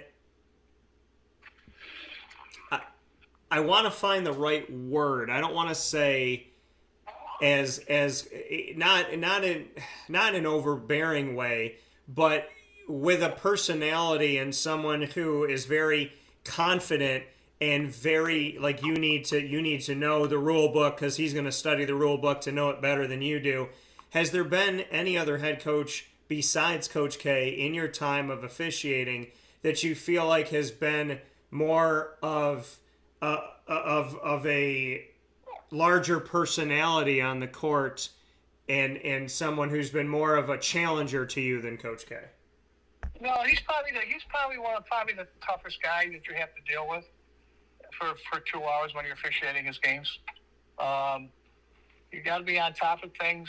You got to say the right things. You got to know what to say, how to say it, when to say it. Those are three big things in refereeing. You're better off not saying anything. Silence is better than saying something. And he was the type of guy, that's the kind of approach I used to him. I had to be careful of what I said and how I said it and when I said it. So it was something that I had to work at. I ref his games. Here with Mike Kitts on Wake Up Call with Dan Tortora inside the Cafe Cubal Studios. Favorite part of New Orleans? The restaurants, the food, unbelievable. And just watching people as you walk around and, you park your car and you don't have to, I've said before to my son, the three places they should have the Final Four: New Orleans, San Antonio, Indianapolis. Nowhere else. Like next year it's in Houston, which they got to be happy they're getting it. But I've been there for a Final Four before. It's spread out. Everything you got to drive. But the three places are just fantastic places to have Final Fours, the ones I mentioned. And why, when you say New Orleans, San Antonio, and Indianapolis, why, in your opinion, are those the three best sites for the Final Four? Just logistically, how they're set up as a city. I mean, everything's right. You got the Riverwalk in San Antonio, Indy. You park your car. You got all the restaurants downtown, the arenas downtown, and New Orleans. It's just there's so much going on there, activity-wise, that you don't have to get in a car and drive anywhere. The arena's close by, and it's just those are. I've been to all three of those places for either regionals or Final Fours, and they're just so much better set up than the other places. But I got to tell you, Mike, I've been to Houston a couple times, and I've been to Houston at the TDECU Stadium for the Houston Cougars in the first American Athletic Football Championship game ever played, which was between Houston and Temple. So I was at that game and there for that, and then I went down for the 2016 Final Four with Syracuse and obviously North Carolina being there from the ACC. Looking at the city of Houston, I just mentioned this recently too, which I find interesting. We're talking about this, but the city of Houston, for people that don't know, it looks like three cities that are like all next to each other, but there's important things in different parts. So in order to get to like this stadium, all of these stadiums are downtown, but then this stadium's not downtown. And I remember one time it was like 4 o'clock in the afternoon, and I was looking for a place to eat, and I was staying in a hotel downtown, and I had said to them, I was like, what is, you know, I was like, I'm thinking like, where do I go to eat? And I just started walking around, and I was like, you know what, I'll find a place, whatever, it's downtown, I'm sure there's plenty of people here. And I'm looking around, I can't find anything. I end up finding one McDonald's and one Italian restaurant. I walked into the Italian restaurant, there's a few people there, and I said to the guy, I was like, excuse me, you know, why is it so quiet downtown? He's like, oh, Dan. He's like, oh, Dan. He was like, oh, sir, you know, at 4 o'clock, everybody gets out of work and everybody leaves, and there's nobody downtown. So there's like no restaurants because there's nobody here to serve. And I just remember walking the streets, and it genuinely reminded me, if you've ever watched the TV show The Walking Dead, right before like a herd of zombies comes out at you, that like quiet nothing. And Houston's not a bad place. It's just confusing that there's like, the city is split into 3 sectors, and it doesn't make anything easy to get to.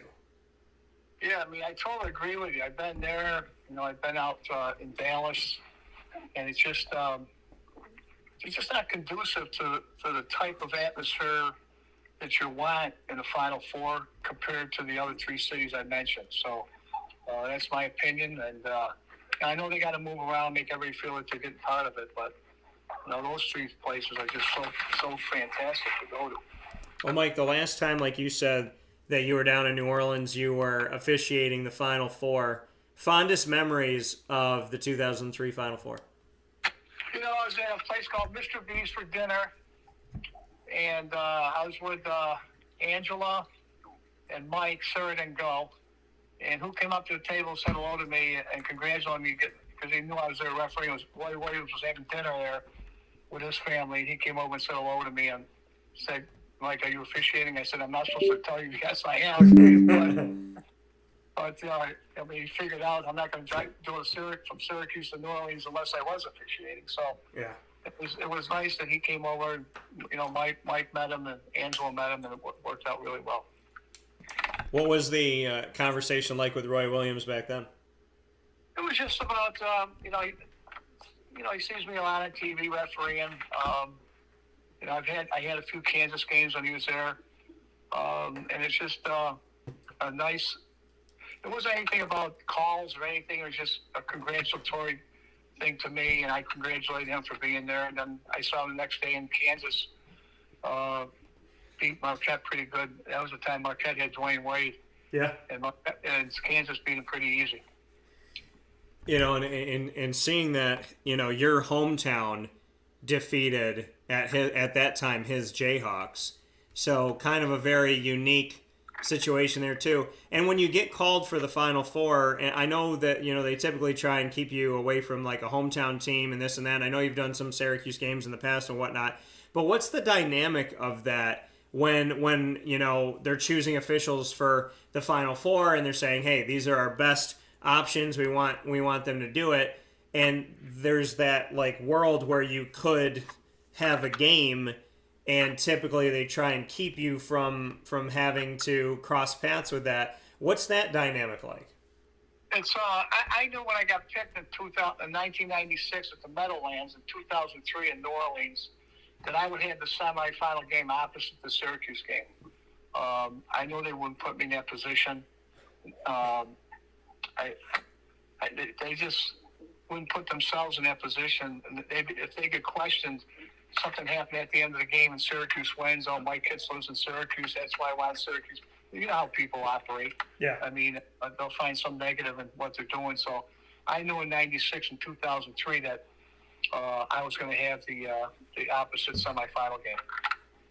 Yeah, you know, and being able to do that, now being here now, getting to celebrate that with Mike. Obviously, Mike's gotten to do his thing, and he's been on the show here recently to talk about what he's done. Has he made a name for himself, in your opinion, separate of yours? I know that you're Mike Kitts Sr. and he's Mike Kitts Jr., so the name is the same, but has he been trailblazing his own road as an official, in your opinion? You know, I'll give you an example. We're sitting at the La Meridian in New Orleans the other day, And a coach comes up to him from Eastern Kentucky, which he had them at Milwaukee this year. And I can't remember the coach's name. I probably should remember, but he walked up to Mike and said, I just want to tell you what a nice job you've done. Now, I'm sitting there, and he doesn't even know who I am because I think he's probably younger and he didn't, watch games when I was refereeing. Yeah. It was nice for him to recognize Mike and not me, And I was happy for Mike in that situation that he recognized him for the job he did when he had Eastern Kentucky. And Mike proceeded to introduce that guy to me, and he asked me if I officiated, which was Mike loved that, And I said, yeah, I did it for 31 years and had a few Final Fours. He goes, you have some Final Fours? I said, yeah. He goes, your son's going to get there too someday, and that was great. Yeah, well, it's amazing to see, the success of your own, what you're doing in your life, and it obviously feels good to be able to achieve your dreams and whatnot, and I'm sure it means even more to see it in your kids. And we talk about Mike so much. So in a final note here for you, Mike Kitts, is we got Mike here on Wake Up Call with Dan Tortora inside the Cafe Kubal Studios. Tell me what you're so appreciative of Sarah. I know you said that she got your temperament, and I know that when you say that, that means that she's probably the lesser of calm. And so because of the way that you and Mike have described, Angela and just the whole family.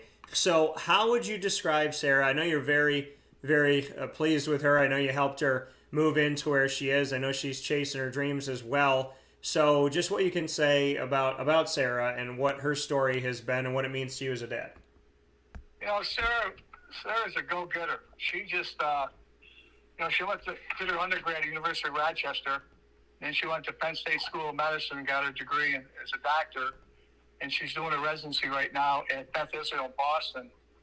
But she works so hard. I get a little emotional. She works so hard to get where she's going to, and I'm so appreciative and so happy for Sarah, because she always thought that I'd give Mike more attention growing up, with sports and stuff, Yeah. But Sarah's the main event, man. She's smart. She's a doctor, and I'm very proud of her. And I tell everybody that I got a daughter who's a doctor, and she worked her butt off to get there. And something to be very proud of, and something to hang your hat on, to see both of your kids being successful. So, I appreciate the emotion because I know you're a genuine person, and I thank you for sharing that here with us today. So I appreciate it as always, Mike. And with that being said, we got a championship game tonight, folks. We have North Carolina and Kansas, the Roy Williams Championship. A year after Roy Williams has decided to move forward. So very interesting how the world of sports just always seems to tell its own stories in a way. Mike, I thank you for everything. I know you and I will be seeing each other soon, and I'm so grateful for all the time that you have spent on the show. You are a wealth of knowledge and awesome memories. And, above everything else, as I told your son a week or so ago, I said, there was a time where we didn't know if your dad was going to be here. And, with COVID and everything that happened a couple of years ago, and I prayed a lot. And, I'm just happy that one of my closest and nearest and dearest friends, because I love you, Mike, and, and you said that to me. And I remember when we did our show at the Wildcat, you looked at me and you said, I love you. And I went, well, if Mike Kitts loves me, I must have done something right, or mistakenly he thinks I did something right. So I do appreciate our friendship, and I am so honored that you are here to speak today, because nobody knows, what we all go through in our private lives, and knowing that you were sick for a little while, it really called to me to, see what's important, get everything together. And I'm so grateful that God lets you continue, because you're a fighter, you're an awesome person, and I'm so grateful that here you are, and I value our friendship so very much. And I had my wake up call even more so, but I've always appreciated you, and I'm honored that I get to call you a friend, because I feel that you are somebody that is very rich in this world. When you get to know certain people, you just know you got to know the great ones, and you're a great one, Mike, so you deserve to be told that. Thanks, Dan, and sorry for getting emotional about my daughter, but she touches my heart a lot, man. So thank you so much. Hey, you got to get emotional for your kids. You got to care about them. And you got to even the playing field now. Now you can go, Sarah, go listen to the show. You think that Mike's my favorite, but I cried for you. So you've now evened yourself out. But, Mike, I'll see you soon. And as always, thank you for everything. Thanks, Dan. Appreciate it, man. All right. Take care. Bye-bye. See ya. That coming from Mike Kitts once again on a wake-up call with Dan Tortora, where sports meets that thing called life. We're going to take a quick step aside for a fast break. And when we come back, we'll wrap up today's show from inside the Cafe Cubal studios. You've been tremendous today, as we have had a ton of fun with two incredible guests. Alex Grigorita of the Bryant Stratton Bobcats as their assistant athletic director, women's soccer head coach, and a national champion, and coming from Moldova and speaking with us about how he feels about everything going on in Eastern Europe and really having a connection to that and, showing us the person that he is. And the same thing for Mike Kitts, showing us the person that he is beyond officiating. I love getting to tell these stories because I love the people that I get to meet. And I would, I never thought in a million years that we would have over 3,000 people on the show, and I'm 36. And I don't say that number to gloat. I say that because I didn't know that I was going to meet this many incredible people. I was hoping to talk to 1, 2, 10, but, never did I think I would get to meet so many incredible people, which, as crazy as this world looks sometimes, and as hard as it looks sometimes, and as mean as it looks, and as cold as it looks, and as selfish as it looks sometimes, I have this pleasure of having met so many good people that I know that it's never as bad as it seems. And I'm just so grateful for the Alex Grigoritas and the Mike Kittses of the world. I am. And everybody that's been on the show. So I love you all. I send you all my love. And it has been my true honor to speak with you and become a friend and tell your stories. So thank you for letting me do something that is such a a great part of my life. So thank you for that. I appreciate it. We'll take a step aside for a fast break inside the Cafe Cubal studios, and we'll be back right after this on Wake Up Call with Dan Tortora, where sports meets life.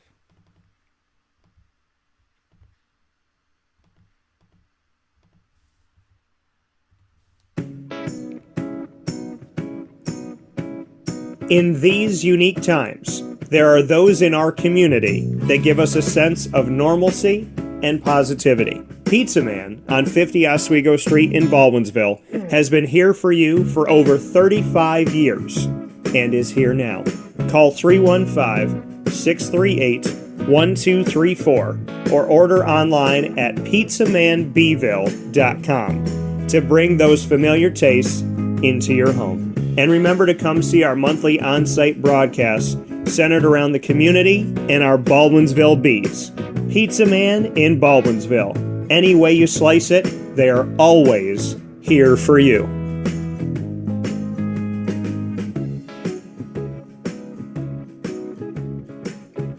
This is Jim Sikowski, owner-operator of Chick-fil-A Cicero, 7916 Brewerton Road in Cicero, right in front of the Home Depot.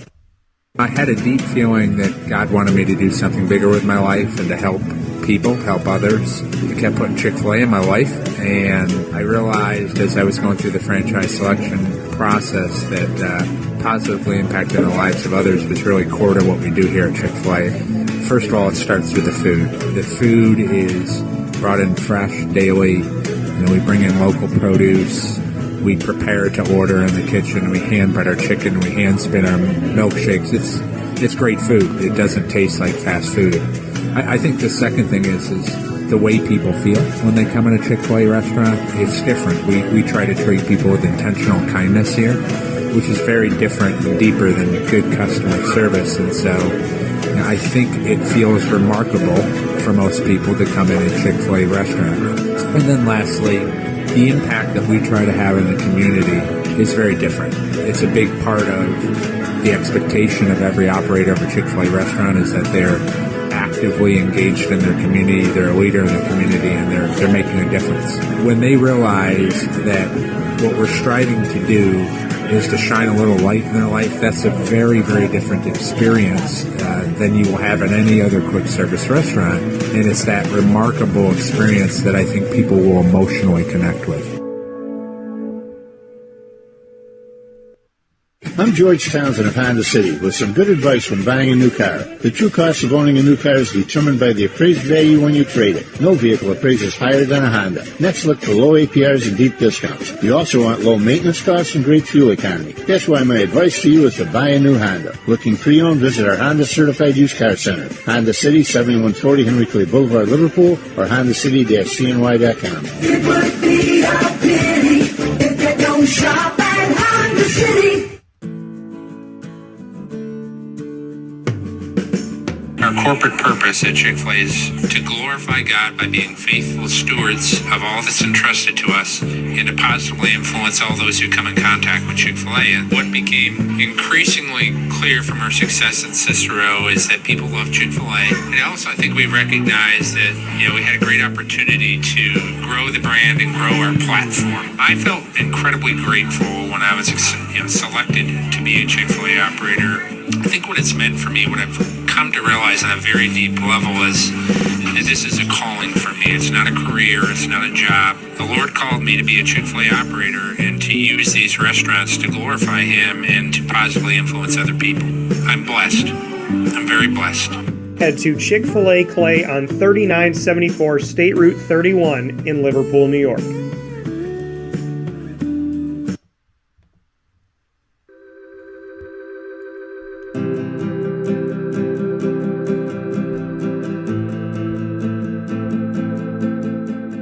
Cafe Cabal offers same-day local delivery of our products, offering no delivery charge for Onondaga County. Shop cafecabal.com for fresh roasted coffee beans, cold brew, travel mugs, and all your essential Cafe Cabal needs. Cafe Cabal, coffee for the soul.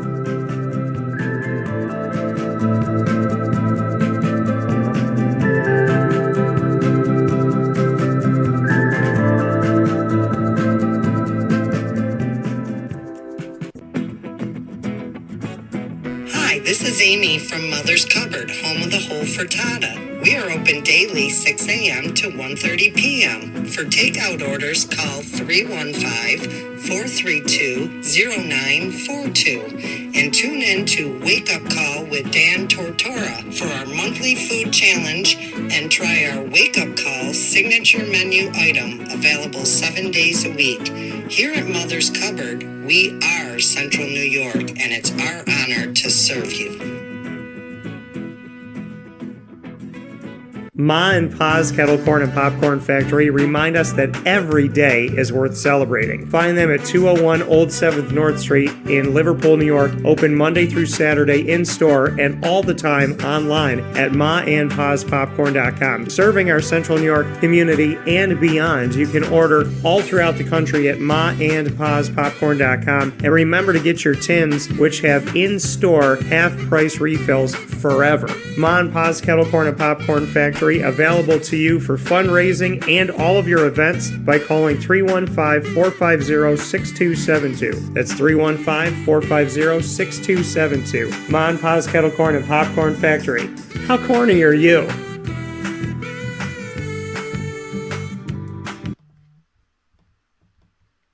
The Millhouse Market, located on 3790 New York 13 in Pulaski, New York. Appreciate everything that they do every Tuesday through Sunday for us on site, on location. Worth the drive every single time out to see them. And that is because they truly, first and foremost, their food is incredible and their general store is great. I'm a kid that loves that, right? Blue collar kid, love going out to general stores, traveling to a town that I've never been to or a place that I do go to all the time and see what else they have, what's new, what's, what are they bringing in, and the local products from local companies, the soaps, the syrups, the honeys, as well as the jewelry and everything that they offer at their general store. It's so amazing. And I've bought a bunch of their products, and utilize them, because to me, paying it forward and really reaching out to the community is something that we need to do. And the Millhouse Market does it so well. They're fantastic at how fresh their ingredients are and how they put everything together, from their salads to their homemade breads and their desserts and their quinoa bowls or rice bowls, their brick oven pizzas. Those of you that know that every first Saturday of each month is buy one, get one brick oven pizza. So you, for the Final Four, went out there and got yourself 2 pizzas at the Millhouse Market, which is, fantastic. You can't go wrong. I like the steak and blue. I like their breakfast pizzas. I love their bee sting pizza as well. And they just have a way of doing it that's different than anywhere else I go. And I'm a pizza guy, so they really make it special, and they stand out. Their sandwiches are incredible. They're named after the families that helped to settle today's Pulaski. So they're ingrained in our community. They're ingrained in our taste buds. They have their drive-through window to grab your food and go and make it easy. They also have their app where you can order and have contactless pay.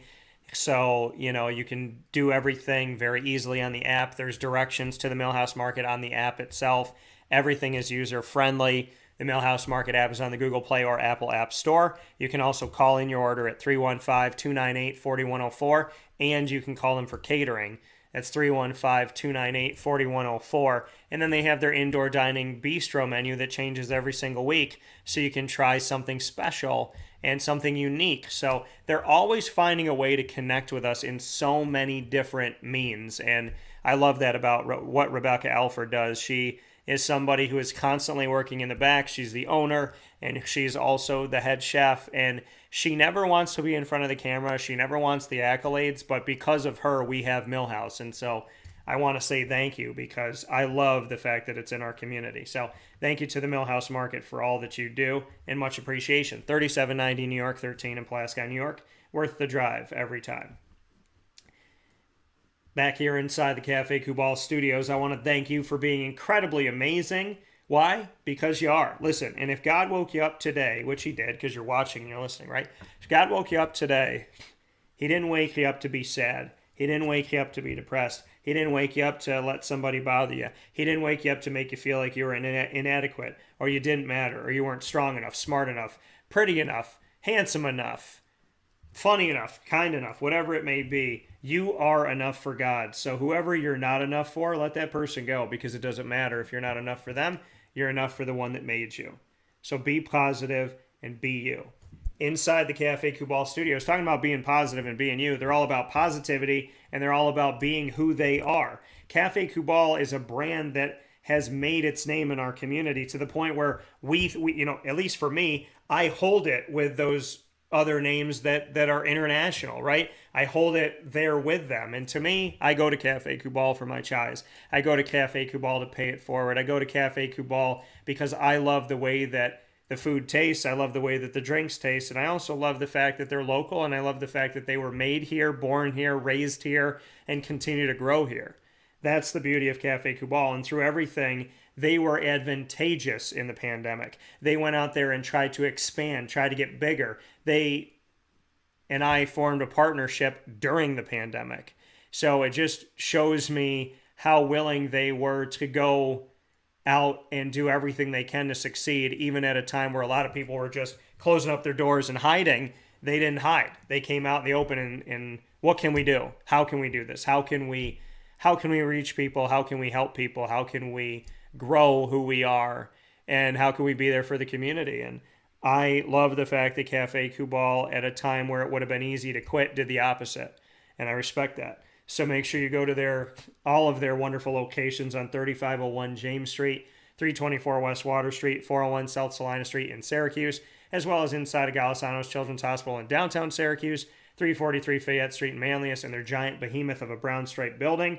I call it the Welcome Center of Manlius. It's where all the roads converge. You can't miss it. It's a giant brown stripe building. Everybody that goes to the Bank of America ATM there and all of that, you can hop in to Cafe Kubal while you're there. And of course, to the fantastic drive-through location on the corner of Route 11 and Taft Road at Sweetheart Corners. I was saying to Matt, for a while, you got to get a drive-through, especially with everything that's been going on, and you can keep the drive-through open. God forbid, worst case scenario happens, you can always have the drive-through, contactless pay, and they finally got it, and it's right there at Sweetheart Corners, right by the airport, and and I love it. I love the experience of going through the drive-thru, and really means a lot to me. So thank you to Cafe Kubal out in North Syracuse as well, corner of Route 11 and Taft Road. Just held a meeting there recently because I want to get people around Cafe Kubal, and I've realized that some people that I know that I brought there love Cafe Kubal and have loved it, and other people had never been there. And, I got to make a bond that hopefully lasts a lifetime, I shouldn't say I got to make the bond. I got to bring them to the place that I think deserves that bond because of everything that they do. So, it's a mutual friend approach, right? You bring people to the places that you enjoy, and you hope that they'll enjoy them too, because I'm all about seeing people happy and bringing good people together. So shout out to Matt Goddard and the team at Cafe Kubal, and thank you for everything you do. Wake Up Call with Dan Tortora is live for you every Monday through Friday from 9 a.m. to 11 a.m. Eastern Time. YouTube.com, Facebook.com, and MixLR.com. Keep it easy. They're all /WakeUpCallDT. You can also go to WakeUpCallDT.com's homepage for the MixLR feed. That's embedded right there. You can download the MixLR app and search Wake Up Call DT as one word. And of course, you can go to Facebook.com as well, /LiveNowDT for a second place to watch the show. And once the shows are live, you can find them on Stitcher, Spotify, MixLR, YouTube, iTunes, and Apple Podcasts, iHeartRadio, TuneIn, Podbean, and more by searching Wake Up Call with Dan Tortora on your favorite outlet, including all of these, and of course, by going to search Wake Up Call with Dan Tortora or one word Wake Up Call DT. Wake Up Call with Dan Tortora would like to thank all of our Central and Upstate New York partners and beyond: Cafe Kubal, Carvel DeWitt, the Wildcat Sports Pub, Avicoli's, Honda City of Liverpool, PB&J's Lunchbox, Ma and Pa's Kettle Corn and Popcorn Factory, Canine Camp Dog Daycare, the Millhouse Market, Canine Campground Dog Boarding, Pizza Man, Chick-fil-A Cicero and Chick-fil-A Clay, Victory Sports Medicine and Orthopedics, and Mother's Cupboard. And of course, you see those fantastic school logos here as well, because Wake Up Call with Dan Tortora is the proud multimedia marketing partner exclusively of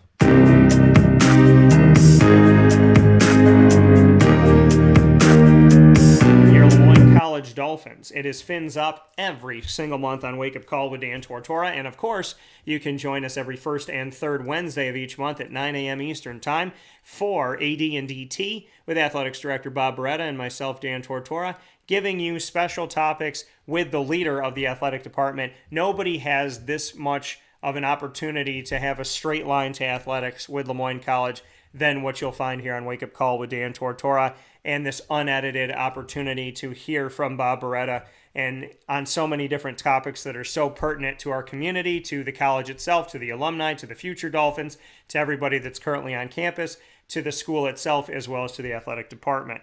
Every second and fourth Wednesday, we have the Dolphin Dive, which allows us to dive into the stories of student athletes, coaches, administration, and staff, as well as future Dolphins and alumni. We have gotten to tell so many stories, and we have only just begun, and we will always have an endless supply of stories to tell because there's always people coming into Lemoyne College. So we're so grateful for all that we get to do, and we bring you every single second and fourth Wednesday at 9 a.m. Eastern Time in Dolphin Dive. You can check the archive for AD and DT and Dolphin Dive by going to the Lemoyne tab on wakeupcalldt.com, as well as by subscribing to our YouTube channel on youtube.com/wakeupcalldt. Get more information on your Dolphins by going to LemoyneDolphins.com.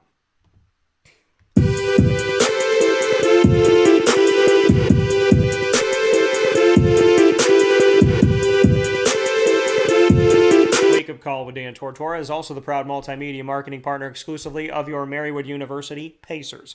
It is Pacer Pride every single week on Wake Up Call, and you are here with us on Fridays at 10:30 a.m. Eastern Time as the Pacers will bring you into your weekend with our exclusive conversations with the student athletes, coaches, as well as administration of Marywood University. We have the exclusive first interview ever with Matt Ginto in his first season ever as a head coach and first season as the head coach of the Marywood Pacers men's soccer team. So his exclusive will be coming to you this Friday at 10:30 a.m. Eastern Time, only here on Wake Up Call with Dan Tortora, your home for Pacer Pride all the time. You can get all of our Pacer content by going to the Marywood tab on wakeupcalldt.com, on youtube.com/wakeupcalldt, and make sure you subscribe to our YouTube channel when you're there. And of course, you can get more information on your Pacers by going to marywoodpacers.com.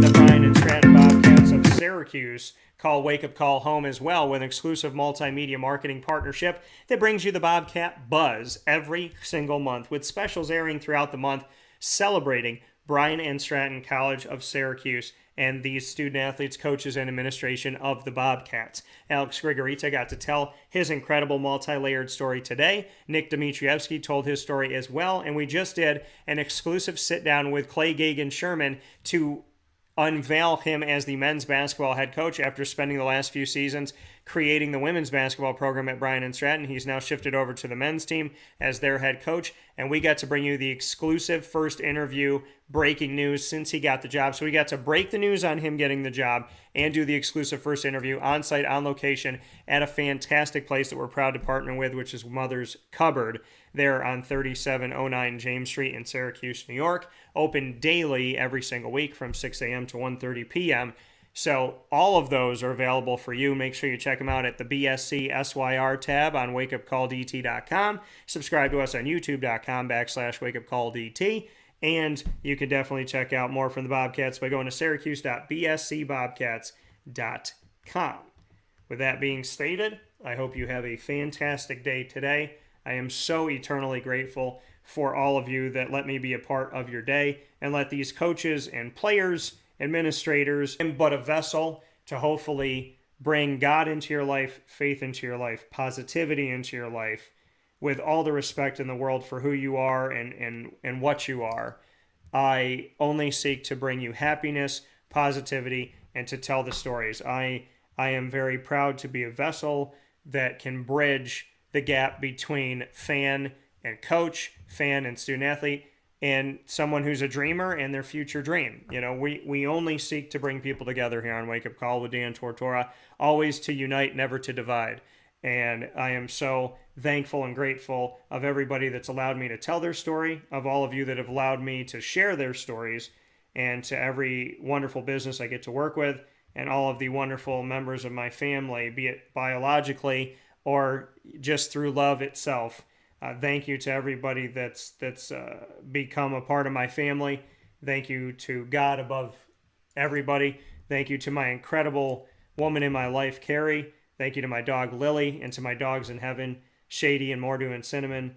And thank you to G-Mama, Gammy, Pop Miller, Pop Cavino, Papa, as well as Grandpa Bill, to all of the wonderful, wonderful beings that make my life extra special, to the God that gave them to me, and to the opportunity to do what I love and love what I do every day.